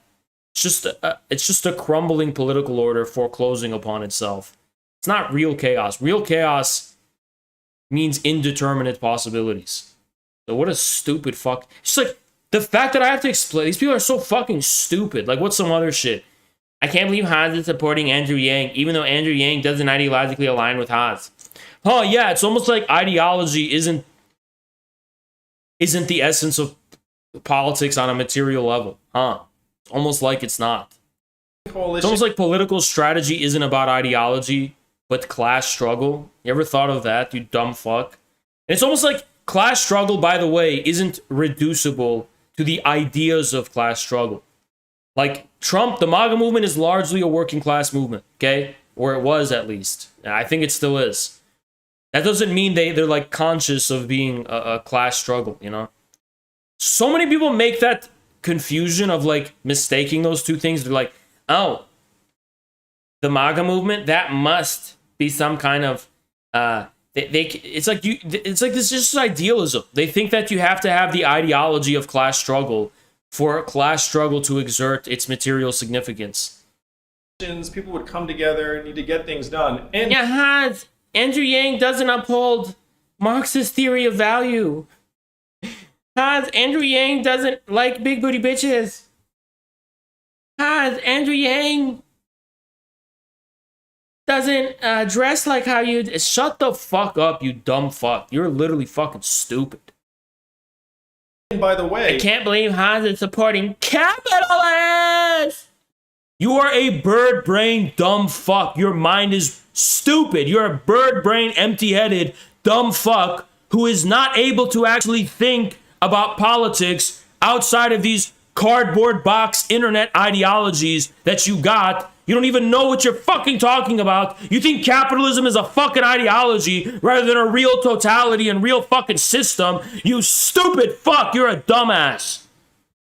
I'm literally addressing all of my haters seething and fucking whining about this stream. I literally can see them doing it. I literally can see them doing it. if one of the parties succumbed to bad leadership, you'd be like, well, we've got another 17. Andrew Yang is not a Marxist-Leninist.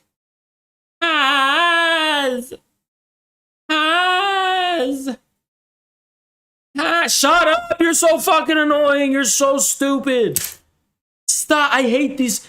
You know what I wish, guys? I wish there was a sharp distinction between normal people who just care about their jobs and shit, and like people who care about ideologies. I don't like I don't like the intellectual middle class. I wish there was only an intellectual aristocracy and people who don't give a fuck about the intellect.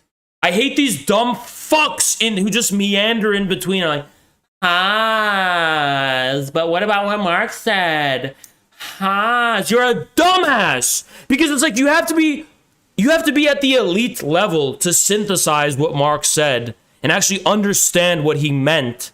But like you have these retards that meander in the middle between this like 5 IQ person and the 500 IQ person, and they just meander in between, and they're so fucking stupid and annoying. Imagine a zoo where there's just like a bunch of rifles and there's just a bunch of chimpanzees meandering around, and they just grab these rifles like they're just like fucking shooting all the time. They don't even know how to use them. They're shooting themselves, and they're just meandering about, stumbling on these weapons and rifles, and they're just shooting everything, and it's fucking pandemonium, it's chaos. That's the intellectual middle class. They stumble on all of these different ideas and theories which they don't have a solid understanding of.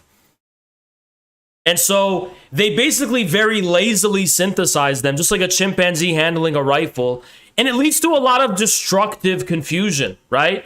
Now, in an actual successful workers' movement led by communists, obviously you're going to be simplifying these ideas and making them easier to digest for the masses. But until that takes off, I'm an elitist. I'm a Leninist elitist. I don't think dumb fucks should talk about Marxism. I think if you're going to talk about Marxism, you have to be like la cream of the crop, like the smartest type of person, and not a dumb fuck. That's just what I believe. I'm sick of these dumb fucks who meander in between. Like, what about, shut up. Didn't Marx say the working man has no country? Like, that's just fucking annoying, right? Thank you so much, Jackson. Appreciate you so much, man. Appreciate the raid so much, man. Appreciate you.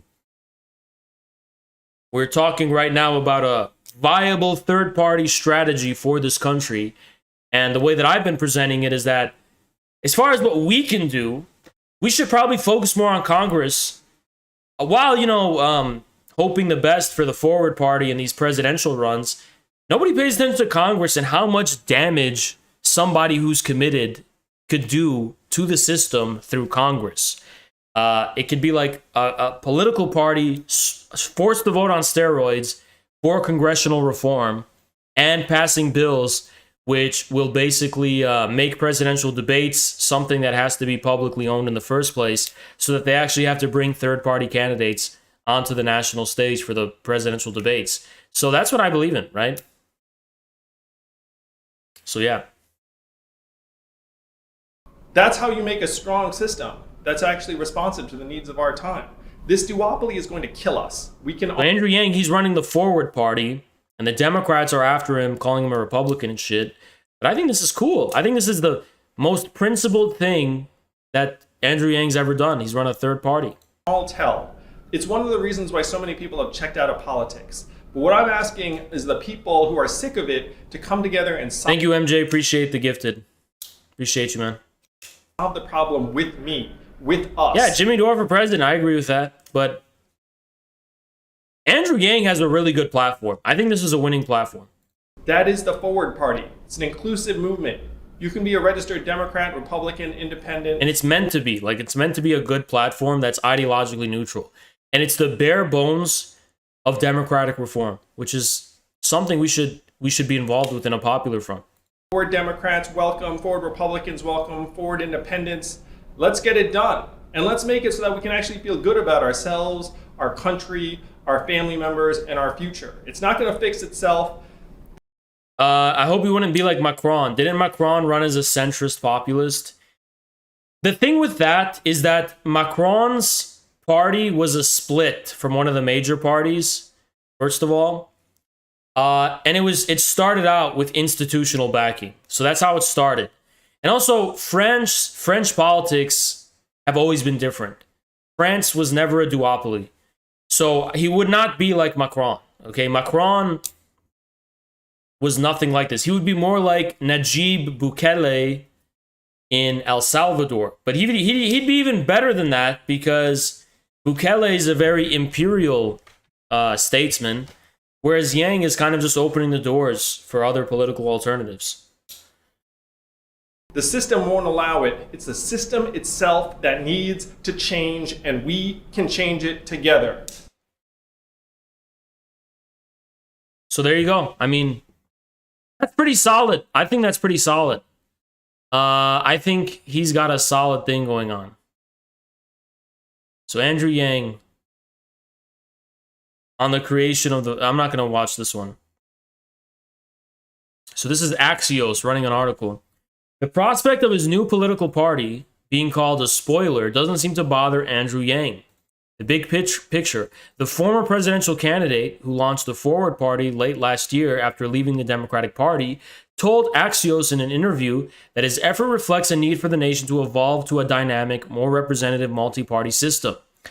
The debut of the effort in Minnesota has sparked grumbling from Democrats who worry Yang's endorsed candidates, including, will draw their pool of possible voters to close race in November, tipping the scales to Republicans.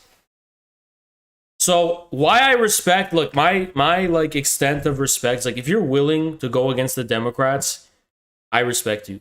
If you're coming from that background, right?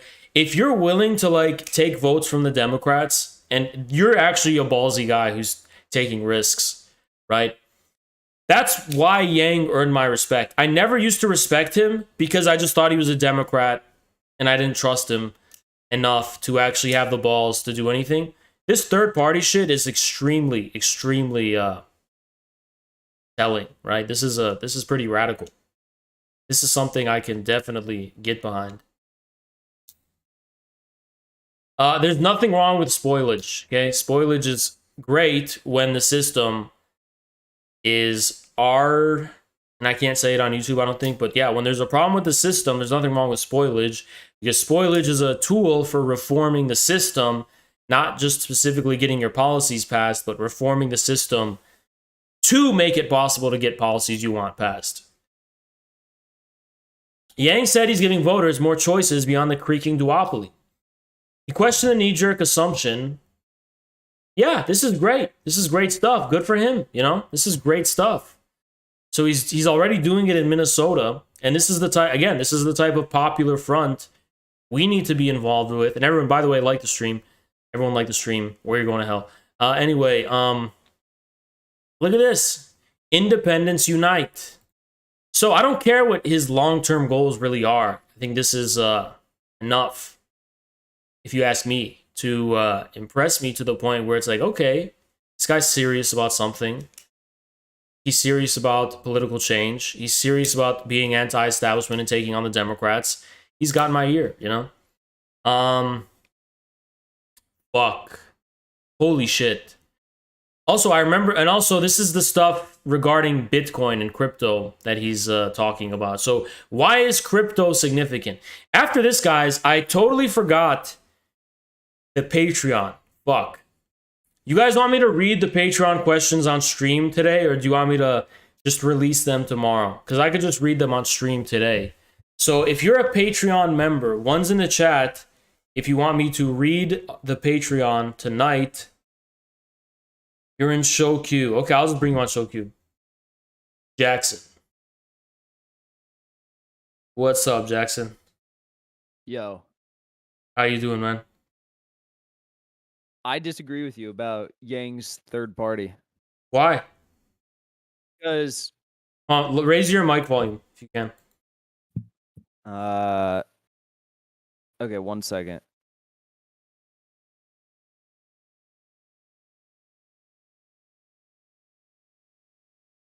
Is that better? Yeah. Yeah. Just tell me if you need it louder. No, it's good. It's good. I disagree with you because he's just, from what I understand, he's just using the forward party thing to endorse Democrats and Republicans. So it's kind of going to be like a working families party structure where they're just like endorsing Dems and Republicans. And then the second reason why is because I think he's one of the least trustworthy people in politics today.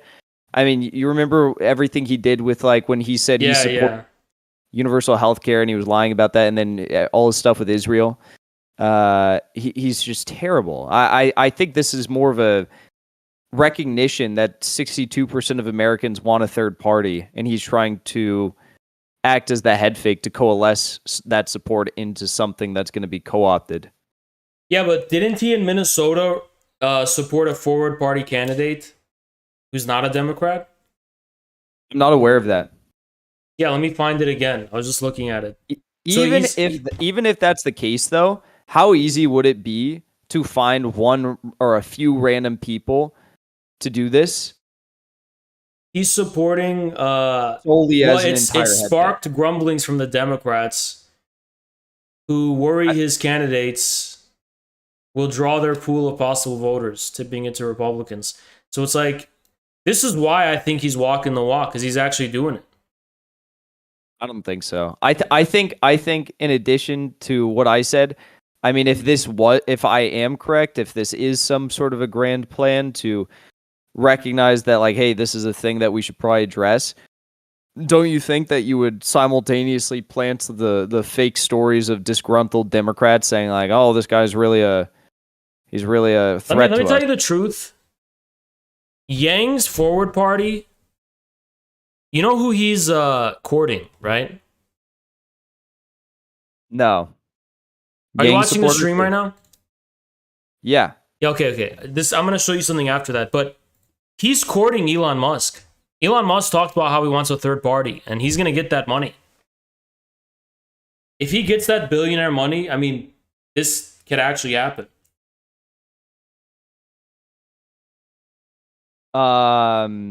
Ranked choice voting. What's American scorecard? Term limits. He's got a really good platform, regardless. Like, whether he's sincere or not doesn't matter as far as the platform is concerned, because these are all just reforms that would make all alternative politics more possible in the US. So it's like term limits, ranked choice voting, scorecard, and it's basically going to be an economic prosperity index. But look at these: nonpartisan primaries, independent redistricting commissions, citizens portal, ending the revolving door. Look at this democracy dollars, which is basically gonna like make it possible for people who aren't billionaires to have a chance, right? So these are all like important democratic reforms. Oh yeah, and this one was really cool. Civic juries, which basically are going to give public oversight over the bills that are drafted in Congress. So that's Interesting. yeah. So it's like, trust me, I never I liked don't know. Yang. I just it's a good agenda, whatever. I just don't trust him at all. No, I've never trusted him. It's just like we don't need to trust him. You know, we just should keep our eye open for this as like an opportunity. You know, it's like yeah, obviously he can't be trusted per se. Obviously Elon Musk can't be trusted, right? I mean, who knows? He probably works with the Department of Defense. But if this gains traction and momentum, like this could cause a lot of trouble for the Democrats and Republicans, right? And you know, when there's trouble under heaven, it's good for everyone. I think he's the type of guy that's going to go wherever the money is. So whoever gets their hands on him first, I think is where he's going to go. What if it's someone like Elon Musk? Then it could serve as somewhat of effective. I don't know. I don't think I really trust Elon Musk either. I don't either, but it's more about the chaos than the end result, you know? Like what would be do you think that they would be doing this to stop Trump? More or like why or like what would it be for basically? I don't know. I really don't know. I haven't given it much thought either. But I Cuz like if they're doing it to stop Trump, then I would understand. It'd be like, okay, yeah, it's a Democrat con to stop Trump, but like it sounds like Democrats are really worried. I guess you could see that. I mean, think about it. If you have like all these like okay, think about this. Elon Musk identifies himself as populist now. He says like I'm voting Republican, and he's kind of winning over like these MAGA people, right? Yeah. And now he's gonna take them away from the Republican Party and put them in this Ford Party, which is going to be controlled by the Democrats.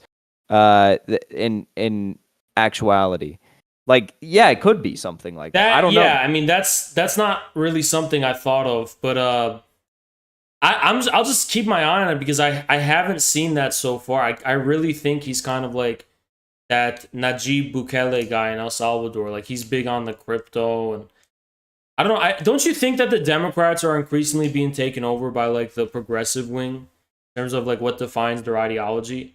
Like Soros.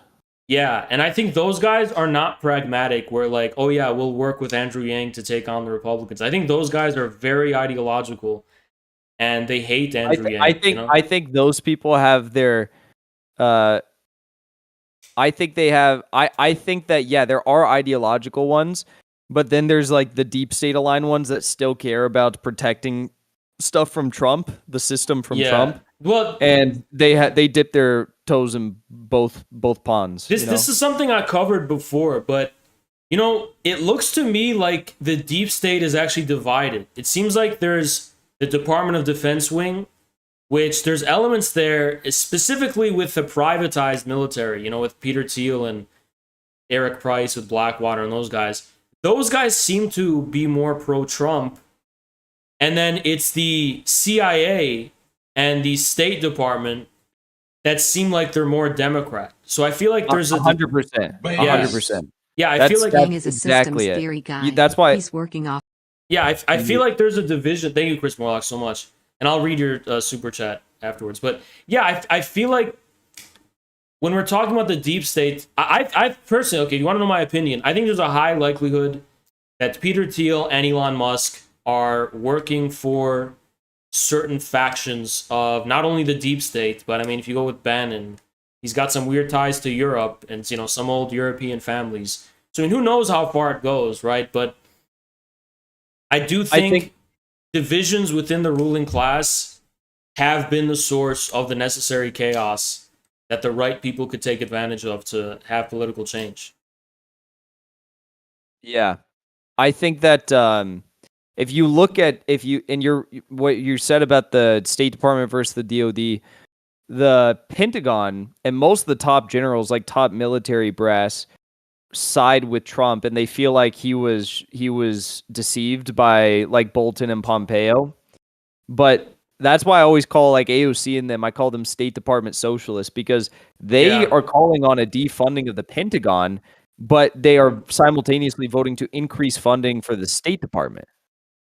Yeah, that's exactly it. And so to me, the deep state, since it's not united, it's like there's probably a lot of chaos going on there, right? Where like some are supporting one faction, others are supporting other factions. I mean, it's like that's just everything I've known about it shows like the only place where I could it. What do you think about this? This is something I brought up before. It doesn't really seem like there's a united agenda on anything except China with the deep state. I don't even think that's united. No. Yeah, I don't know. I mean, like everything seems to be divided, you know? Everything. John Bolton, in his book, John Bolton said Trump told John Bolton never to talk to him again about Xinjiang, Tibet, Taiwan, or Hong Kong. But And Trump was a big holdout on putting those tariffs on China that Chuck Schumer and Pelosi flamed him for. He held out for a very long time. yeah, and I don't know if Trump was ever in the pocket of anyone, to be honest. I think that might have been an actual comedy, right? But yeah, it seems like to me there's definitely relationships between Musk, Thiel, and the military, deep states, probably. Someone saying Trump built the Quad, though. I'm not saying that Trump was a peace candidate by any stretch of the imagination, or that he wouldn't have escalated tensions to a worrying level with China. But I'm saying he's definitely less hawkish than the State Department towards China. Yeah, that's definitely true. And here's the thing. I think they're all united on this deeper agenda to stop China. It's just like some also culturalize it and make it ideological, whereas others are kind of more pragmatic. Like, how can we stop China from replacing U.S. hegemony? What?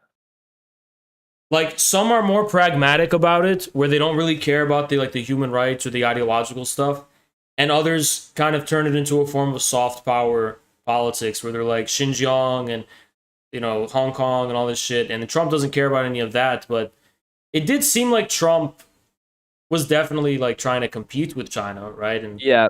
outmaneuver them. Someone said Trump didn't create the Quad. He did build it though. Like he built it up. He wasn't adversarial to it like he was NATO or other formations. He did like the Quad more than other military alliances. But you're right. God, there was something I wanted to bring up also, but now I'm forgetting. Oh yeah. I 100% support Jimmy Dore for president 2024. Yeah, and I think I didn't even know that was public. I think what? I didn't even know that. Did he announce he's running or? No, he's. I don't think he has made his. He definitely hasn't made up his mind yet. No, but he is considering it. I mean, he was talking to Chris Hedges about it. He's mentioned it at a few of his comedy shows. Would he just sold out? Would he run for the Green Party, or what is he running for? People's Party. Oh, Jimmy Dore 2024. I'd be 100% behind that, but I think that's a decision that should probably be made sooner rather than later. He needs. I think so too. He needs to do it like Andrew Yang. Andrew Yang announced literally it would be this summer that Andrew Yang announced, and he started building up everything starting this summer. But so Yang, he is very seriously considering it, and I fully support it. Let me tell you something smart about what Yang's doing though, is that you asked the question, where is Yang getting a lot of his money? And his pandering to the crypto people probably is one of the biggest sources of his revenue. Yeah. Don't you think so? All those crypto rich people. Jimmy Dore's not anti-crypto. I think also the unique thing about Jimmy is that everyone really loves him. I mean, Tucker Carlson has said that Jimmy does the best ratings out of anyone he brings on his show. Russell Brand loves him. Joe Rogan obviously loves him. He has some of the most viewed videos on Joe Rogan's YouTube channel. Like, I think he would do much better than like a Nader, for example. I think he would have a real I shot think of creating chaos and fucking shit up. if Jimmy Dore runs for president, oh yeah, it's no competition. I would way rather put my weight behind Jimmy than Andrew Yang. I mean, that's just like a no-brainer, right? To me, Yang would be like if there's no one else, then I'd look at it. And by the way, I mean, like I can't really affect it that much anyway. But yeah, I mean, if Jimmy Dore runs for president, then that is gonna be where it's at. I think, I do think that would have a big chance. I hope he does. I think there would be a lot of support for that. Yeah. I mean, think about this too. Most of these politicians, they're nobodies. Like the ones who say they're going to run for president, some of them who even make it pretty far, they're nobodies. No one knows their names. Yet Jimmy, for years, he goes around this country, sells out shows and all the nooks and crannies of this country. It's like, I literally think he would have a really good shot of fucking shit up.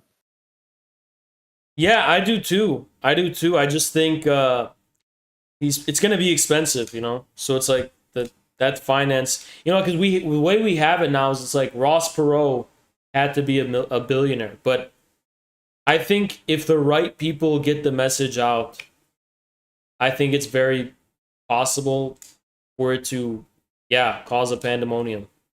I think the other thing though with Jimmy is that you kind of have an effect with him we've already seen play out during Force the Vote and during his media career and his comedy career, where the media cannot shut up about him. They always attack him, right? And we saw with Trump, we saw with Bernie as well, that when the media goes on the attack, the mainstream media goes on the attack, with the exception of Tucker Carlson, who likes Jimmy a lot, it always benefits the candidate. The only bad thing is when they black out on a candidate, they don't cover them. You know what that reminds me of is that Jimmy running, it kind of reminds me of the 5-star movement in Italy. Do you know what that is? No. It was basically a comedian who ran for this like populist, more left populist party called the 5-star movement, which was like more, actually pretty similar to Jimmy, right? And it was a comedian. And they got elected in a coalition government with the far right Nord party, whatever. But they were really successful, So I don't know. I mean, I think it is possible, right? I think, but that should be sooner rather than later, though. Definitely, being able to lay the groundwork for that and prepare for it. But also, it does give more time for it to be like sabotaged. So there's that. No, I think he should announce soon. I do too, yeah. If he's going to do it, I think it should be sooner rather than later, just to build the hype and momentum. Yeah. I think he would really blow the lid on the system. Yeah, I did not know that he was really considering it. Yeah. From what I've talked, he kind of goes back and forth. He kind of oscillates as to whether or not he's like thinking about it and what he's considering and stuff. But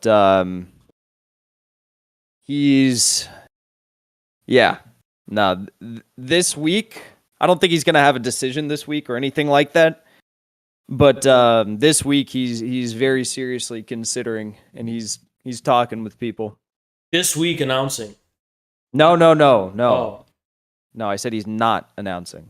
Okay. Anything. He literally doesn't know, though. He literally doesn't know. He's obviously got a lot to consider. Yeah, I mean, I think it's a really uncertain political future across the board. And like at this point, I think that's what would he think for VP? I don't know. I've talked to some people about, what that could potentially look like. And there's been a few names that have been thrown out. It depends how the campaign is run. It depends, there's a couple different ideas, but it'll be up to him. Could be like Rand Paul or Gary Johnson or something. Those names have not been thrown out. Yeah. Kanye West. But I don't think Kanye would want to be vice. I think he Nah, wants he'd to be wanna the president. He said he's running again, right? Is he? Kanye West? I thought he said he was going to run again in 2024. I didn't hear anything. Like a while ago, I thought he said that. Yeah, I'm not up to date. Hmm. But what about, when are you entering politics? You're gonna run for Congress when you turn 25? No. Really? Maybe one day, but not when I'm 25. It's gonna be in like what, 3 years?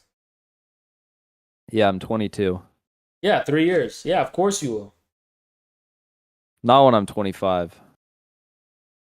Well, we'll see, but there's probably gonna be a civil war by then anyway, so there won't be any elections. Yeah. But yeah, I don't know. what did you cover on stream today? The Azov Battalion got rid of their SS Wolfsangle symbol. Oh, I heard it, but didn't they replace it with like an LGBT symbol or something, or like a unicorn? They No? were. That's funny. They replaced it with the trident. Oh wow, that's much better. I guess they're It's like what? I guess they're like not Nazis anymore, you know? Yeah, I wonder if this means they're gonna have to get the tattoo removal now too. No, that's I don't know if you know this, but that black sun is it's an antenna dish. Because that's the radio operator. That's what the radio operators have. What about the Hitler quotes? What's that? Those tattoos. Oh, he was a painter. They're talking about Hitler the painter, not the leader. I mean, art is art. It's not political, you know? What about the things that look like swastikas? Those tattoos. That's an ancient Dharmaic symbol, you know, found across cultures. What about the guy with the pentagram goat head satanic tattoo? Oh, the Church of Satan is very misunderstood, and it's very much maligned. They don't actually believe in a metaphysical Satan. They just believe in freedom.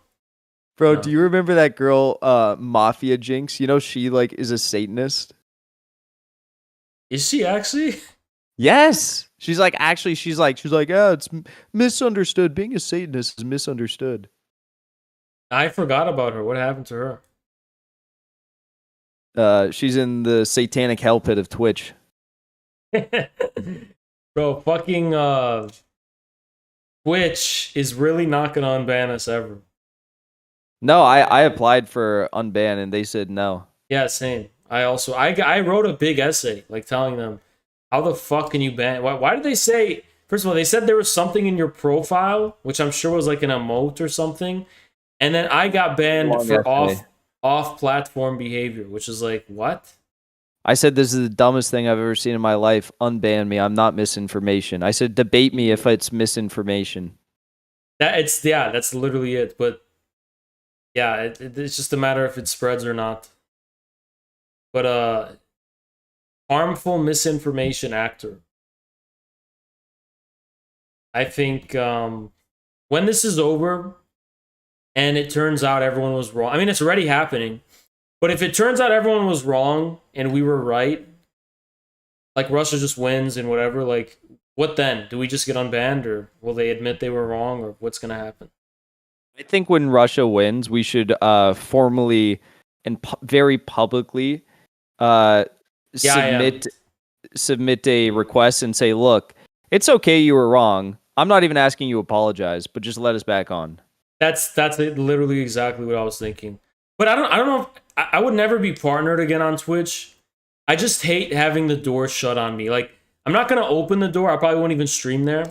But it's just such an insult to shut the door on me and just say, no, you're banned. We're going to be excluded from Twitch. Like, fuck maybe you. We just need to go in the center of Jeff Bezos' Whole Foods and take our shirts off and lather blue and yellow paint all over our body and scream Slava Zucchini to get back on. Well, you know, yeah, there's a lot of ways to protest their decision. Definitely. But one of the things that I really regret about it is no TwitchCon. That's one thing that sucks. Yeah, I mean, I definitely am. The idea of going all the way to Amsterdam to see a bunch of No, not that one. The San Diego one. the idea of going all the way to San Diego to see a bunch of Twitch stream mid e-girls is really weighing heavy on my heart right now that we're not going to get to do that. And by the way, we are banned from Europe. We cannot go to Europe, at least not their major capitals. Like, are you kidding, bro? In Europe, if you're pro-Russian, they'll probably jump you. I'm going to go wear my Z shirt. Yeah, you will get jumped 1,000%. If I wear the Ghost of Kiev shirt, that might help me get laid or something. So let me ask you a question about something way more important than international affairs and all that shit. What do you think of Jason Unruhe? What do you think of that guy? What's going on? What's your take? To be honest, I what does he do now? He takes up a lot of space. Yeah. But he's also he's about to debate Caleb. Oh no Caleb way. agreed to a debate with him. Yeah. Really? Yeah. That's pretty crazy. Yeah, but it's so crazy how you've just shielded yourself from all the drama that we in the swamp are stuck with. We must we must look very mentally ill to you. Bro, I want to get back in it, but Vosh won't debate us anymore. Oh, but we're going to be debating this Saturday, aren't we? With yes, a certain someone. Yeah. But Vosh won't debate us. Yeah, Vosh said he's not gonna. He declined the debate. But they're finding a replacement for Vosh. This Saturday, we're going to be debating Soy Thing, which will be fun. The video I did about him, it's at like 50,000 views now. That's probably one of the biggest videos about him on YouTube. That's gotta hurt. 50,000 views. That hurts. Bro, he was hurt by my video, which only got like 12,000 views. He knew about that one. He responded to it in his post. So yeah, all of these big streamers, they look at every like video about them that's like above 10,000 views. Like when I used to make videos about Hassan, he kind of like would sneak diss them. They were only at like 10,000 views, you know? So it's like, yeah, they know about this shit. Yeah. God, I just wish Vosh wasn't such a bitch. I'd love to go round 2 with him. I think I'm going to debate Sam Cedar soon about third parties. Debate Sam Cedar about third parties? Yeah. Yeah, just he'll debate. He refused. I reached out to debate him again, and he refused to debate me. So don't mention that. Wait, what were you gonna debate about again? In the first days of the war in Ukraine, I offered to debate him on Ukraine, and he declined. On Ukraine? Yeah, that's fucking hilarious. I don't blame him. He just didn't care enough. He didn't care.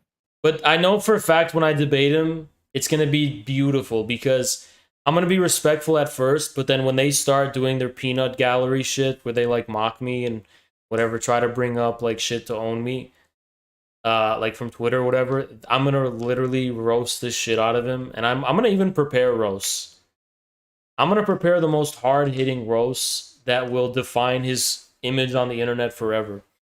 So I'm super excited for that.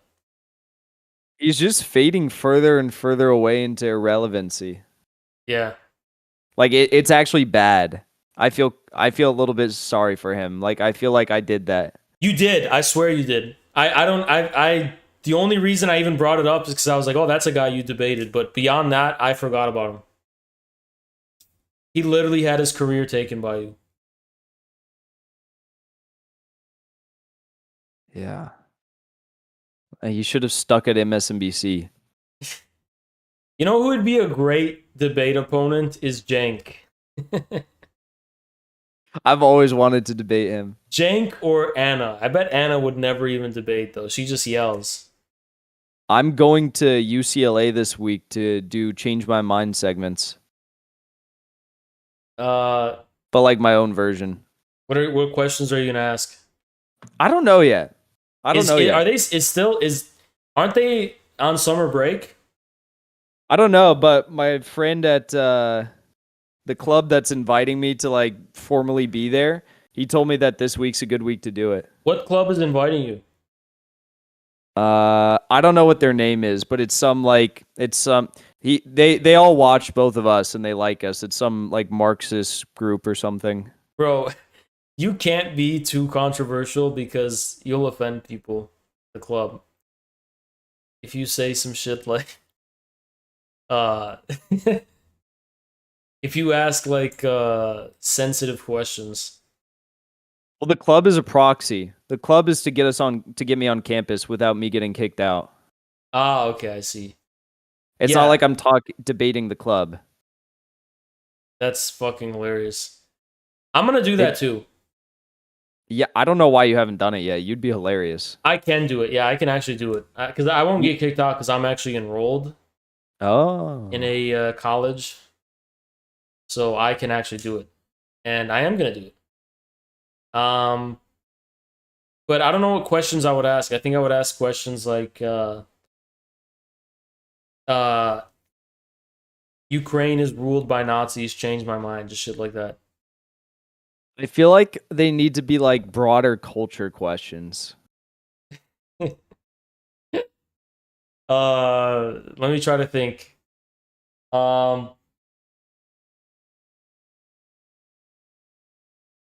Like right now, I'd actually be down to talk about guns, bro. They're trying to. Do you see Joe Biden talking about banning 9mm? Yeah, and Trudeau banned them, right? Yep. He banned all handguns. Yep. They're coming for the Well, guns. he banned like a sale of them and shit. Yeah, they're coming for the. Now they're even trying to guilt people to vote Democrat. They're like, oh, all these tragedies. If you don't vote Democrat, that means you're culpable in the tragedies. The fuck? The way I hear this stuff go when you go on campus, based on what Crowder says, is like you'll have no one approach you for like an hour, and then once the first person comes up and starts debating you, then a crowd forms. That's always how it works. That's super. No one wants to be the first person. Yeah, no, one of my things is I'm gonna have a giant sign that says Stalin is better than Mother Teresa. Change my mind. Putin is good. That'd be a good one. I'm gonna do shit like that. I'm gonna do shit like Pol Pot was better than Gandhi. No, I'm kidding. That was a joke. But I'm not sure people are gonna like the Putin is good. Like that's good, but I'm not sure people will feel inclined to talk about it. Like maybe there's a few libs. I don't know. Yeah, the Putin is good one is fucking great. That one is a winning message for content. But that's why I got banned. I got banned for saying Putin is good, which, by the way, is not misinformation. It's an opinion. Which you should debate genes. Genes are not real. It's the only problem is that like everyone just submits eventually. There's like, okay, well, it doesn't make a difference in my life. I guess I'll do I'll have a debate up and it'll be LGBT doesn't it? No, I'm just kidding. I'll get killed. Son. Yeah, I'll get. Oh yeah. No genocide in China. That's a good one. Like, are people gonna feel inclined to debate that though? Yeah, there's gonna be one kid who's like, "How can you say that?" Genuine, guarantee they're willing. How can you say that? Isn't there like a thing going on? Yeah. Dinosaurs are false. There's obvious ones too. Like you could say Biden is a fascist. You could say some stuff like that. Trump is better than Biden. Yeah. Yeah, Trump's better than Biden, something like that. Trump is the lesser of two evils. Bro, what if you just went there and was like,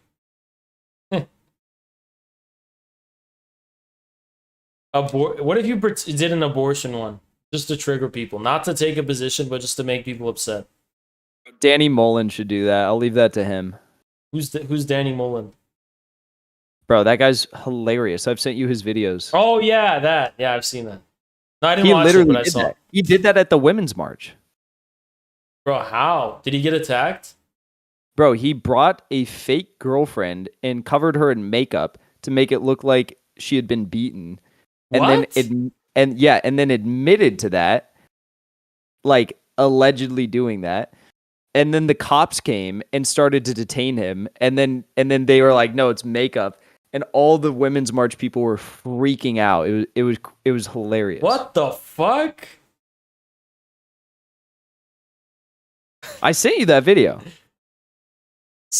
I think I still have it up. Can I play it on stream? Yeah, I mean it's on YouTube. Yeah, this is it. I never actually played it. I never got around because I didn't have time. But yeah, this is the one. I even have it up. He's hilarious. But yeah, I mean, I don't fucking know. I just think right now it's kind of like I'm in this position. I did Thank work you, for Meg. Appreciate CPI you. at Berkeley, California, and believe me, if you do a Putin is good sign, you will deal with a lot of very emotional legs. So Mig is and saying cuss cat. he did it at Berkeley, and he had a Putin is good sign, and he said you'll deal with a lot of emotional libs, and you'll get cussed at, and that sounds like a fun time. You know what I think I'm gonna do? I think I'm gonna bring a few signs, and I'm gonna switch through the signs. That way, if one's not working, I can just do a different sign. Bro, that's what I do in my Twitter spaces. When a title isn't working, I'll just change the topic immediately to something else. But could also do something like your education is worthless. No, that's too broad. Oh, here's another one. Liberals are mentally weak. I thought you were gonna say ill. Liberals are mentally. That's a great one. That's actually a great one. I need to start writing these down. These are actually good. No. How about the AOC is Hitler? That's a great one. Oh my god, that's such a good one. Adolf That's such a good Ocasio one. Hitler. Have a picture of her with a Hitler stash and call her Hitler. And I can actually debate that and win. I can actually prove she is a Nazi. AOC is the next Hitler. Okay, we have Putin is good. Trump is lesser. How about next time you do this, but also next time I come to LA, we do a collab where we both do it together. Yeah, that'd be hilarious. And like we could take turns like pretending to be bystanders. Yeah. Bro, all of Crowder's videos that he does with this, they go those are his most viewed videos. Yeah, I'm gonna do them here, but when I go to LA next, and then when we go to New York, because we're gonna go to New York sometime, right? Oh my god, that'd be hilarious. Yeah, we'll do it in New York. Bro, what if we did them in DC? Yeah, that would be. I would be scared to do it in DC. There's for some reason they're like. What if we did it in front of the? What if we did it in front of like the DOJ or the White House, right? Or can you still protest in front of the White House, or did they take that out? I don't know. Taiwan is not a country. That's beautiful. That's a great one. Papi Chulo, clutch. Taiwan is not a country. Also, yeah, I think Putin is good. Taiwan is not a country. Those are great ones. AOC is Hitler is a great one. I feel like the liberals are mentally weak. There could be some work with that question. What if we just straight out use the R word? Is that too hostile? Or? It might be. Yeah, we'll get kicked out if we say that.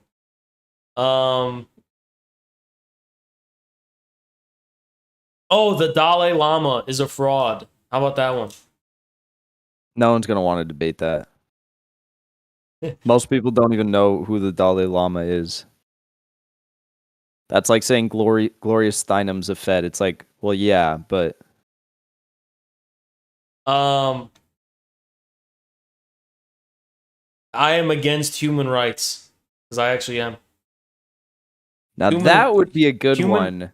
Human rights must be abolished, or that's a good one that Yeah, human rights must end human rights. That's like a Dugan-based argument, right? Yeah. What? Well, how does that? What are like the main? What's the main argument? The basic idea is like it assumes you can have these universal values you can enforce on society, and when that's not true, something like that. Also, like it's like lib shit. I guess I don't know. It's just funny. It's just funny. But I could actually argue it if you press me. Like if someone pressed me, I could argue. It's provocative. Yeah. Yeah, I could argue that yeah, because it's like, yeah, well actually I'll break it down to you. Rights are something that are dispensed by a state towards citizens. So how could you have human rights when there's no human state? Like you'd say something like that, you know? It's almost like it's an overreach of state power to grant rights to a subject that is not within its jurisdiction. What about international rights? Those are just based on multilateral agreements. What not- about I'm just playing devil's advocate here. Yeah, I agree with the sentiment. I know what you're saying, but what about people who say that there are God-given rights and the government is just supposed to enforce those God-given rights, protect them? I guess I would say those are not rights because rights. Say God isn't real because you don't believe in God. Say God gives morality, but not rights because rights are something given by a state. Exists on Earth. Oh my God. Oh my God. Wait, I had such a good idea. So, okay, it didn't work because it didn't happen. But you know how Ricky Gervais just released that new like Netflix series comedy thing that had like allegedly transphobic stuff in it? Yeah. I was gonna go to the Netflix headquarters in West Hollywood with a sign that says Dave Chappelle and Ricky Gervais are not transphobic and debate people. Yeah, but you would have to be way more provocative to get attention. No, that's so if they're doing the protests again, like the Dave Chappelle. Are you allowed to say on YouTube that there's only two? Yeah. I mean, that's most of Steven Crowder's viral videos. All right, because I'm not transphobic, but aren't most trans people one of the two genders? So where did this third and fourth gender stuff come from? According to college liberals, there are infinite genders. Yeah, that's the thing I said. I said there are only two genders. Debate me. Change my mind. That'd be funny. That'd be so funny. I mean, that he's done that exactly. Yeah, if we do it, we'd be. I mean, think about it. Aren't we funnier than Steven Crowder? Don't we have more of a brain? We understand young people more, and we have more of a brain for content. So, like, if we did it, it would be so much better. No, he's actually retarded. I can't stand him. Yeah. If we did it, it would be so much better. It'd be like there are only two genders, and what would you say to defend that? Like, okay, in that argument, yeah, like, oh, there's a spectrum of genders. I would talk about the way most people it depends on how someone approaches it because there's different ways people approach it. But I would first let a person break down their side of the argument. I've seen people come at it with like an attempted historical and cultural analysis, which fails. I've seen people come at it through like a cultural analysis in the U.S. based on like perception of gender norms. How do you respond to the historical one that like, oh, well, native tribes had a fifth gender? How do you respond to that shit? There's a video, I think it's the most famous one he did, and he's at SMU, and there's like actually a person there who's like they, them, who debates him on that and brings that up. And if memory serves correct, again, this is not something I focus heavily on, but he basically, he did make a good argument. And I don't remember exactly what he said, but what I say is like, those are the like, I don't know what the right way to phrase it would be, but it's like subjective. It's not like an objective thing. Like it's a cultural norm. It's unique to a given culture. So what they're okay. That culture might be okay with beheadings and sacrifices as well. Is that okay here? Are we going to say that everything from that culture is okay here? I think that's pretty much what he argued. Oh, you know what I would actually say? I'd be like, even if you can point to these other genders, supposed other genders, they all reference the two genders in some way. They like all are some combination of one of the two genders. It's still binary, you know? Because it is a cultural universal to have a binary gender.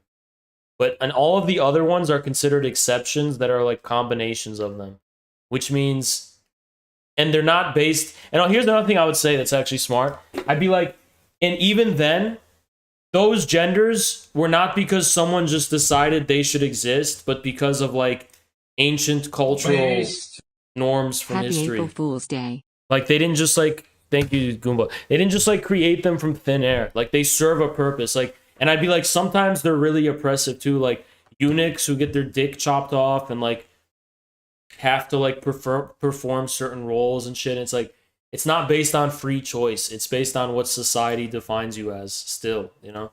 It's because like what they say is like, oh, if I just decide that I'm J gendered and it's my pronouns are Z, Zer, and because I made it up in my head, it's like, yeah, that's different from like a fucking indigenous tribe that's like talking about, I don't know, fucking someone who has a, like, I don't know, two penises or something. I don't know.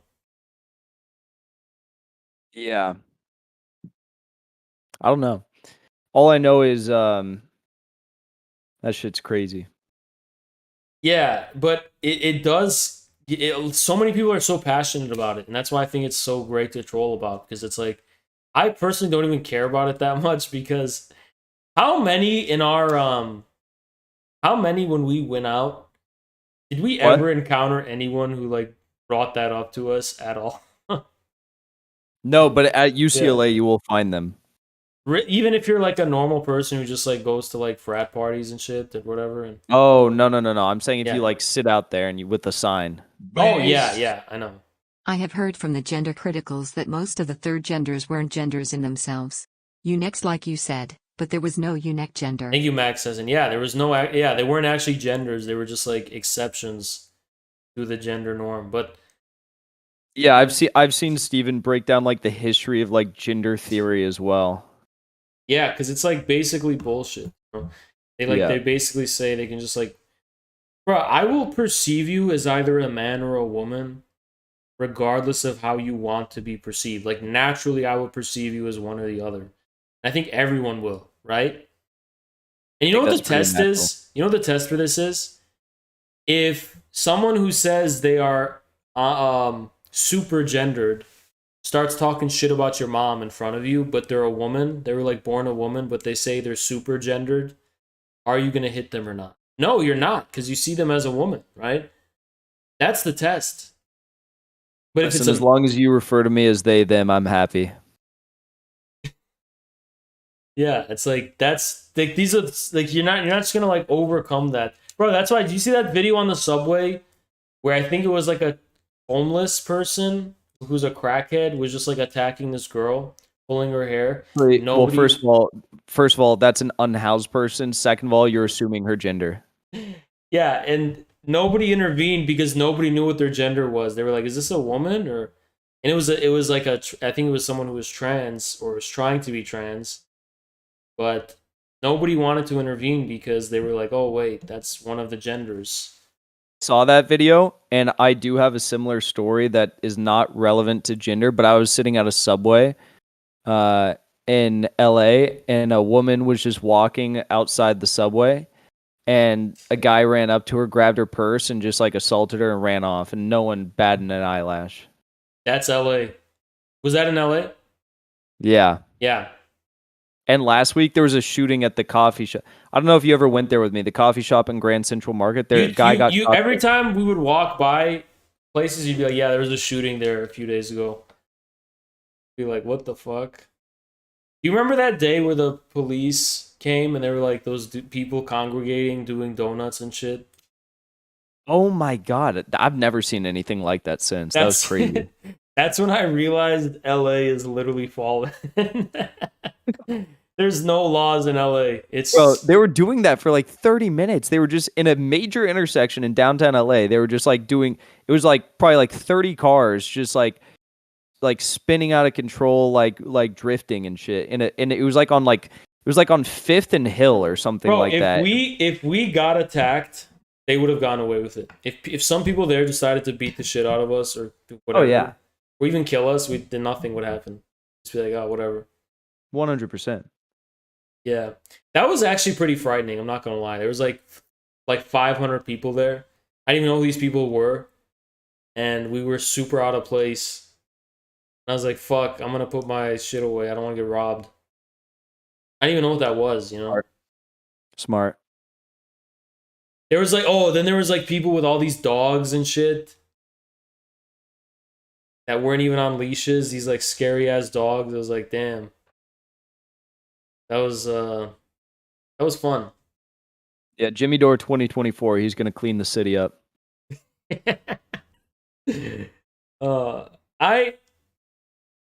Downtown LA. If that was the only problem, I wouldn't think it was a problem. I can tolerate that. What I cannot tolerate is the shit everywhere. That's where I crossed the line. I crossed the line there. That's where I'm like, you know what? I felt so bad today. I was going to get my coffee, and I'm riding on the scooter, and there's this guy. Oh no. There's this guy coming towards me, and he came around the corner really fast. And I'm in like the bike scooter lane thing, and he just like he cut me off, and he got super freaked out because I was going like 16 miles an hour on that scooter. And bro, he like tried to like dodge me. And bro, he tried to like skirt his bike a little bit, and right when he skirted his bike, he fucking he hit like a poop slick. It was a giant piece of shit on the ground. He would fly. Oh my god, why is it like, bro, what is this? This is a modern city. And there's literal human shit everywhere.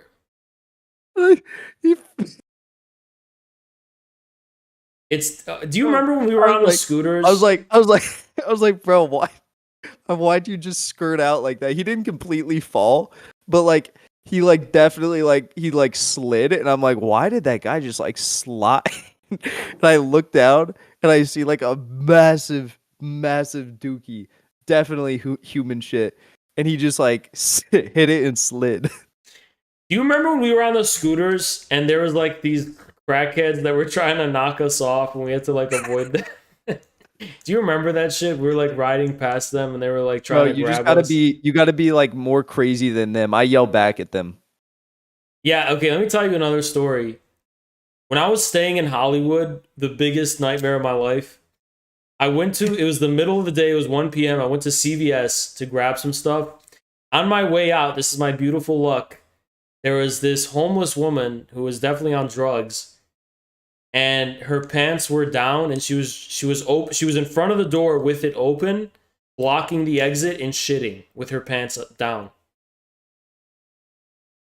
Yeah, isn't that sounds great? About right.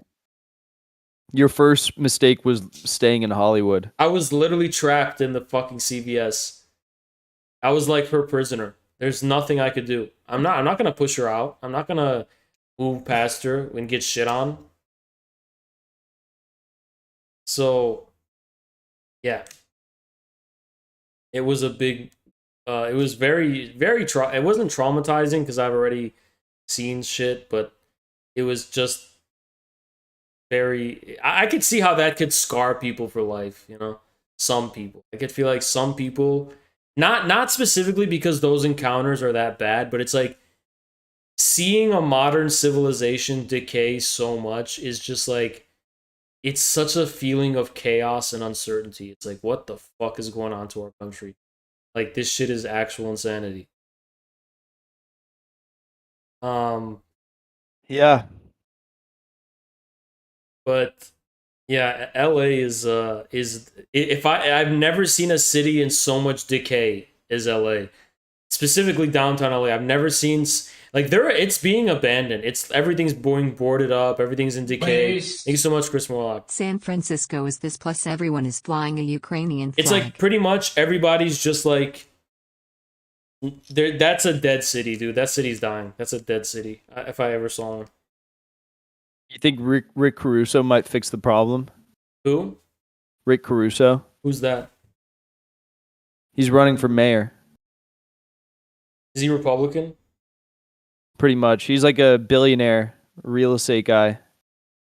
I don't know how you could really solve the problem without, like, I don't know. I think there just needs to be, like, I don't know. It's like, how could that problem be solved?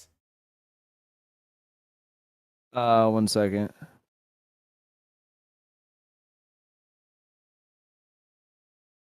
I don't know. I think we need to like create rehab institutions, and they need to be forced. And that's honestly what I think. Forced rehab. Like, yeah, but ones that actually like are there to help people, not like the ones right now. They just take people in and you, bro. People still like doing drug deals there. They pack them full. Like 4-bedroom places have like 20 people, and they're for profit, and they just make all this money. And it's literally, it's so dumb. Yeah, no, it would definitely be to actually have the goal, but it would have to be forced. It's not going to be like a choice thing. It's like forced rehab, cold turkey type of thing, or asylums. And it's you could say that's tough.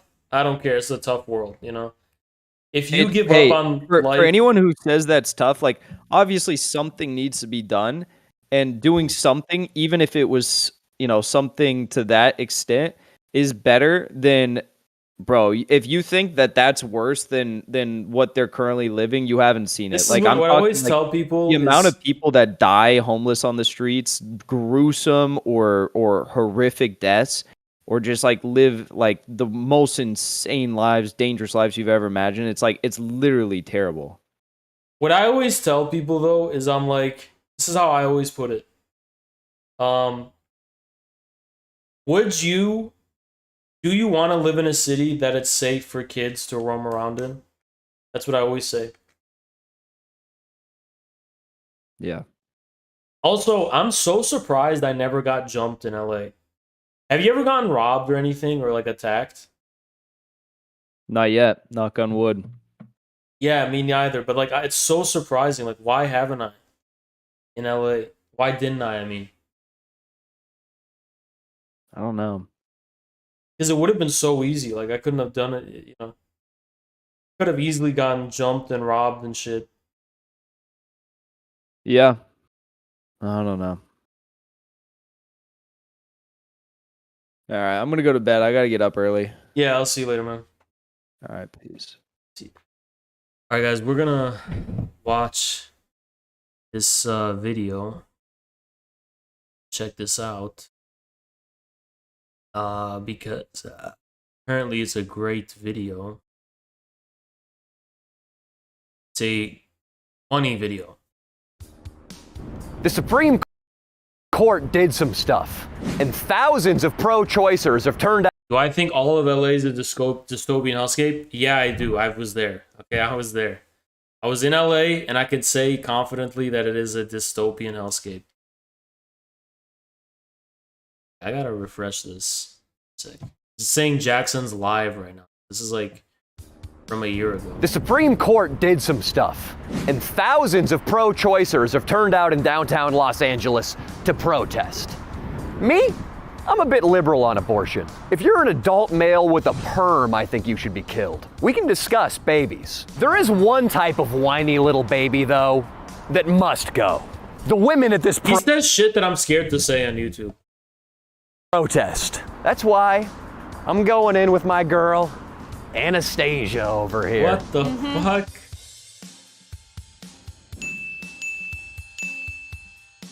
You ready, baby? Yeah. Please like the video for whatever kind of hell we're about to unleash. If you're new here, subscribe to the channel. We upload every Sunday.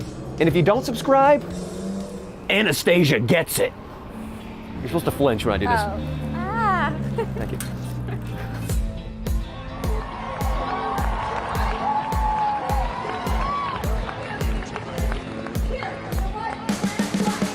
You can see the riding on the pavement. Young kids, they're growing up in basements. Online, a whole new generation. I'ma make mine, so you better go take it. Always, they need a new replacement. Decentralized. Fuck. Is this Oh, it's YouTube. Okay, it's all on the YouTube audio library. Alright, good.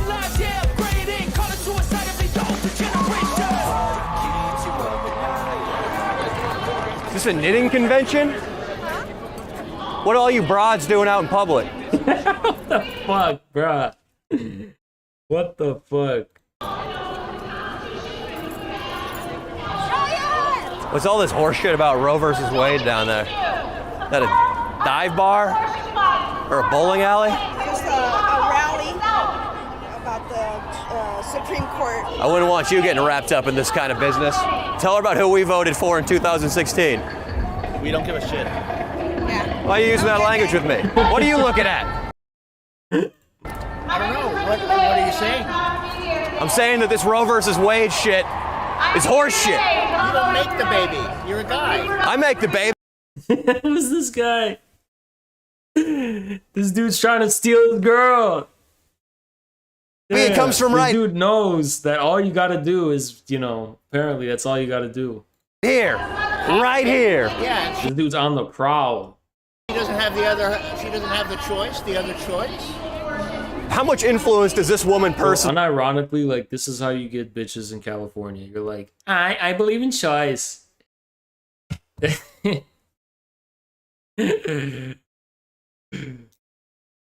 I'm just kidding. I don't think that's true. Look like she has in household decision making? What are you saying? You know why she looks like this right now? Yeah, why? She didn't put fabric softener in with my chinos. It's an offense. And you're proud of that? I'm proud. I'm proud American. But what? Why That's do you have to fucked up. beat up a woman? Why? Been watching UFC. I saw a rerun of Cain Velasquez take. He said, bro, he's watching UFC, bruh. This is over the top. I can't condone this. This is too far. Okay, this is too far. This is way too far. Like, this is just fucked up. Okay? This is just fucked up. On Brock Lesnar, and it stirred something in me. Are you okay? She's fine. Lay off, pussycat. Smile for me. We are standing together as one community to protect a woman's right to choose. Sir, if you ask me, women shouldn't be allowed to drive, vote, or have fantasies. Just ask Anastasia here. Nice dog, man. Thank you. Do you actually care about the issues, or are you just here to get some pussy too? Damn! That dude was called out. Thank you, Napoleon. Tom Cruise is the last great American actor. Yeah, I'm gonna be honest. If there's any man at these rallies, you should just assume they're there to get pussy. And I think that's just a fact. The only reason a man would go to these rallies is to get pussy. That's literally a fact. Or they are like, their girlfriend is making them or some shit. I don't know. There's no other reason a man would go to these. Every man at these rallies is a predator. 100%. Here, man. That's lame, bro. I'm looking for women about, I don't know, 30 years younger than yourself. Where can I find them? Looking to run a little pickup. I had some mimosas this morning. Maybe up your ass. I like my prostate stimulated. What are you looking at? Mind your business. Bands off my body? What's that? It's just, to show recognition for This dude is on the prowl. their cause. Yeah, I try to keep my hands off women's bodies, but as you can see here, I have mixed results. Yeah, that's not good. Well, it's not good either when she starts changing the channel while I'm watching Storage Wars. This is a very awful display of anger. That's not anger, it's discipline. You ever served? I served. You know what? You didn't serve me. You served nobody. You served yourself. I went into Saddam Hussein's palace You served and I yourself. cleared his master bedroom. You're an imperialist thug, but you're a perfect. Damn, are these the anti-imperialists on Twitter? Don't tell me this is like the people who are... Bro, come on. Come on, man. Example of an American. You're a perfect example of an Thank you. American Thank you. soldier. I appreciate that. You're a perfect example. That's a compliment. Of misogynist. Yeah. Why does the left have to just be low T? This is that frog guy on Twitter. This is these people on Twitter.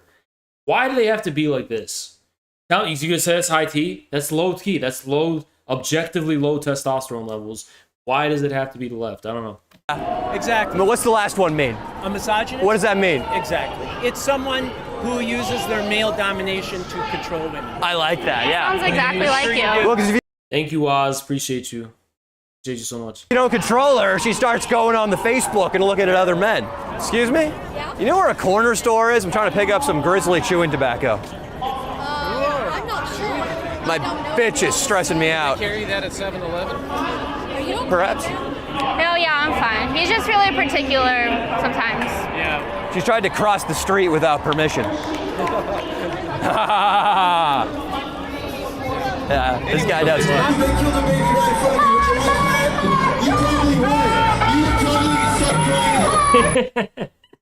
Right, the public has gotten so dangerous that these pro-life people who protest in public have started to get so hardcore. They get Michael's like, they're like fucking like so aggressive just out of self-defense now because of how aggressive the situation has gotten. I'm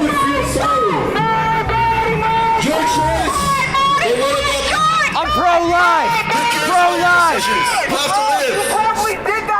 I did do it to her! I did it to her because she tweeted about abortion! She tweeted about abortion! I punched her! Pro-life! Pro-life! Pro-life! God bless you, brother! God bless you, brother! Stay away from my bitch! Hell yeah! This is the trashiest shit I've ever watched. Yeah! And I got a big old dick! I got a big old dick! That's nothing for me to hit a woman! What the fuck is he saying? He's saying I have a big old dick, bro. What? No, this is fucked up. This is. It's nothing for me to hit a woman! Get out of here! You're scaring her! You're scaring her! You're scaring her! What scares her? You're abusing her, you idiot! She doesn't like loud noises! Piece of trash! She doesn't like loud noises! It's all about this guy! Pro-life, baby! Pro-life! Maybe I'll run for governor! Pro-life when I'm governor! I'm gonna run on the platform! $1 Coors Light and no abortion ever! No, you cannot lie to me. Did he really do that to you? And is that even real? Yeah, you're disgusting!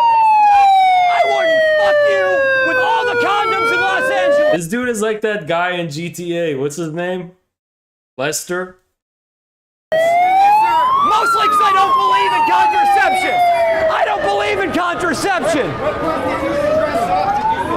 Dress up? What are you talking? What prompted you to dress up like a hipster pussy?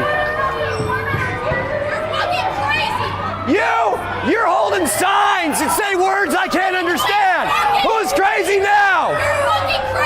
You're crazy? I'm a man! I'm a man! It's Trevor. Yeah, Trevor. I'm the best bowler in my league, bitch! You walk away! These are just this is what you call the 50 IQ people who are just like, you look insane right now, walk away. It's like, oh, you're so perceptive. Like, clearly he's not trolling, this is serious. You're so smart and perceptive. Like, these are little NPCs. Literal NPCs. What if I want to get a lap dance right here, huh? I want to get a lap dance! I do! I got insurance taken out on her! It's called my right fist policy! Ha ha ha ha ha! Oh my god. God changed me, He could change all of you today. No!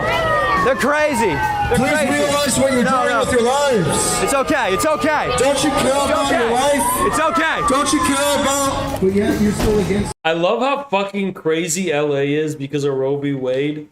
When Roe v. Wade will have no effect on California at all. In fact, it'll probably make California more extremely liberal. Hey, officer, I can explain. I can explain. It's not true. Come over here. Yeah, it is true, but there was a justified reason. Hey, come on. There was a reason. There was a reason. Yes, there are. Wait, she put a pink sock in with my whites. She put a pink sock in with my whites. Protect that woman. No. He's actually getting cuffed. What? Look at you. Look at you, piece of No! Listen! I got old-fashioned values! I got old-fashioned values! Listen! Listen! My woman respects me! She respects me! This is the most cartoonish shit I've ever seen. Yeah, I think so. Was that the one down in Arizona? Yeah. Yeah, I was actually at that one. Okay. Hey, where's my girl? Where's Anastasia? You ran away because you're crazy. It's been about 15 minutes since my last. Hey man, what's going on over there? It's nothing. It's nothing.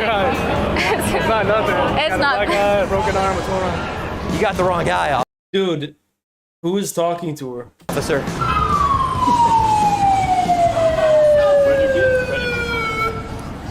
You ain't got anything on you? No, sir. You got an ID? Yes, sir. No, not on me, sir.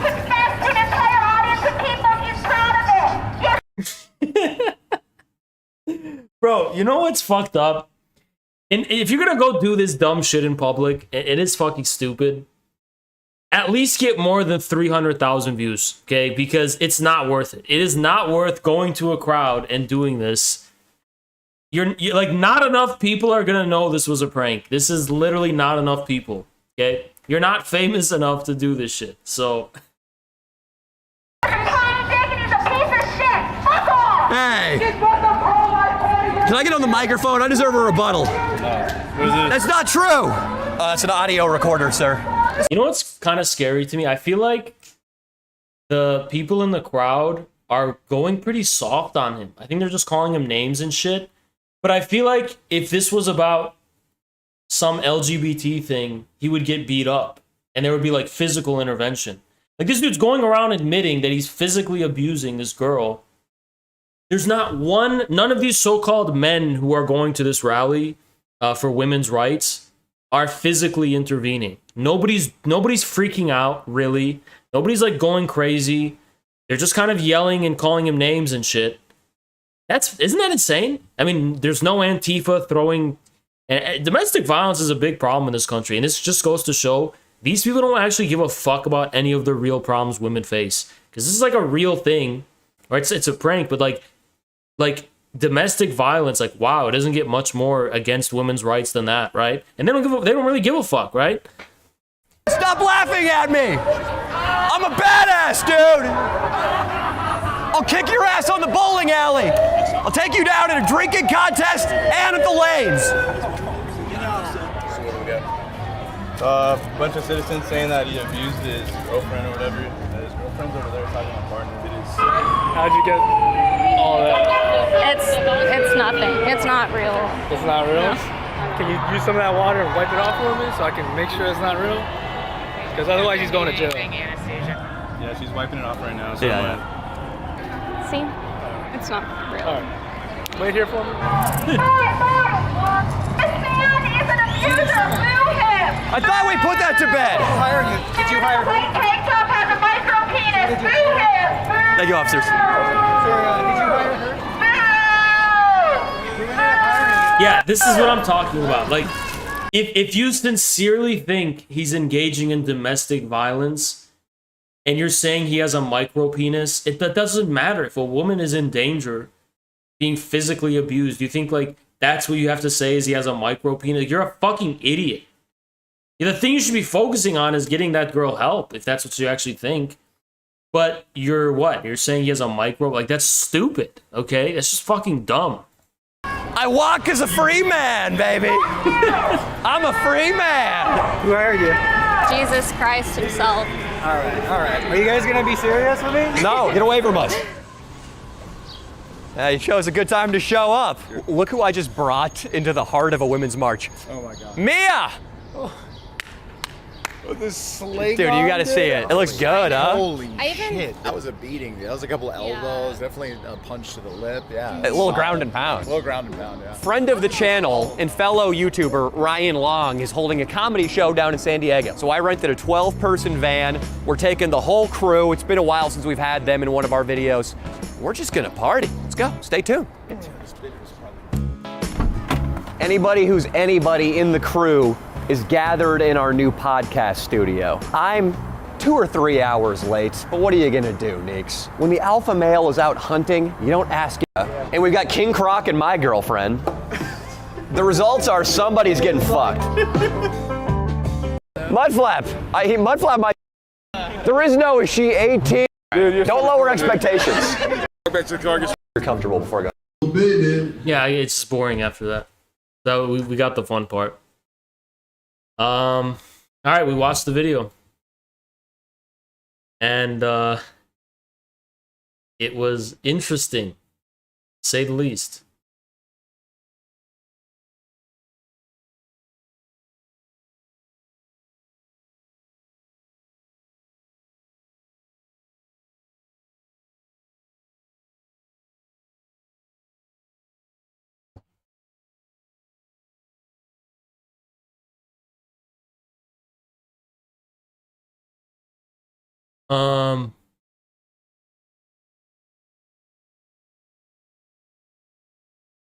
Yeah, tomorrow, I don't know if you guys know this, tomorrow I'm going to have Daniel Burke on, and we're going to be talking about Peter Thiel and Steve Bannon.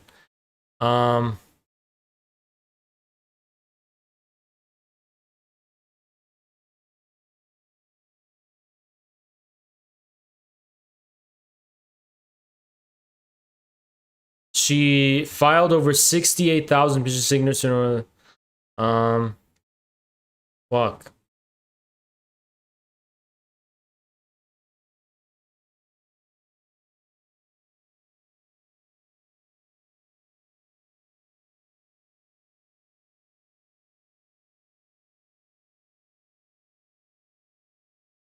All right, yeah.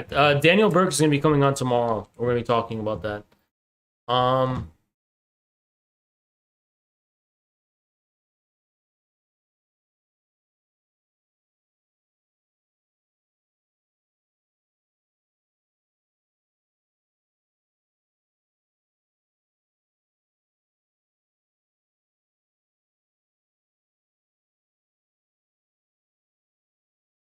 All right. Well,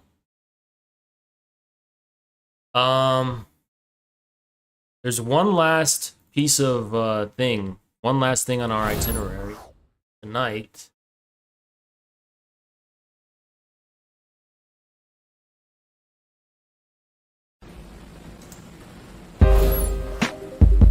Hey, I just want to say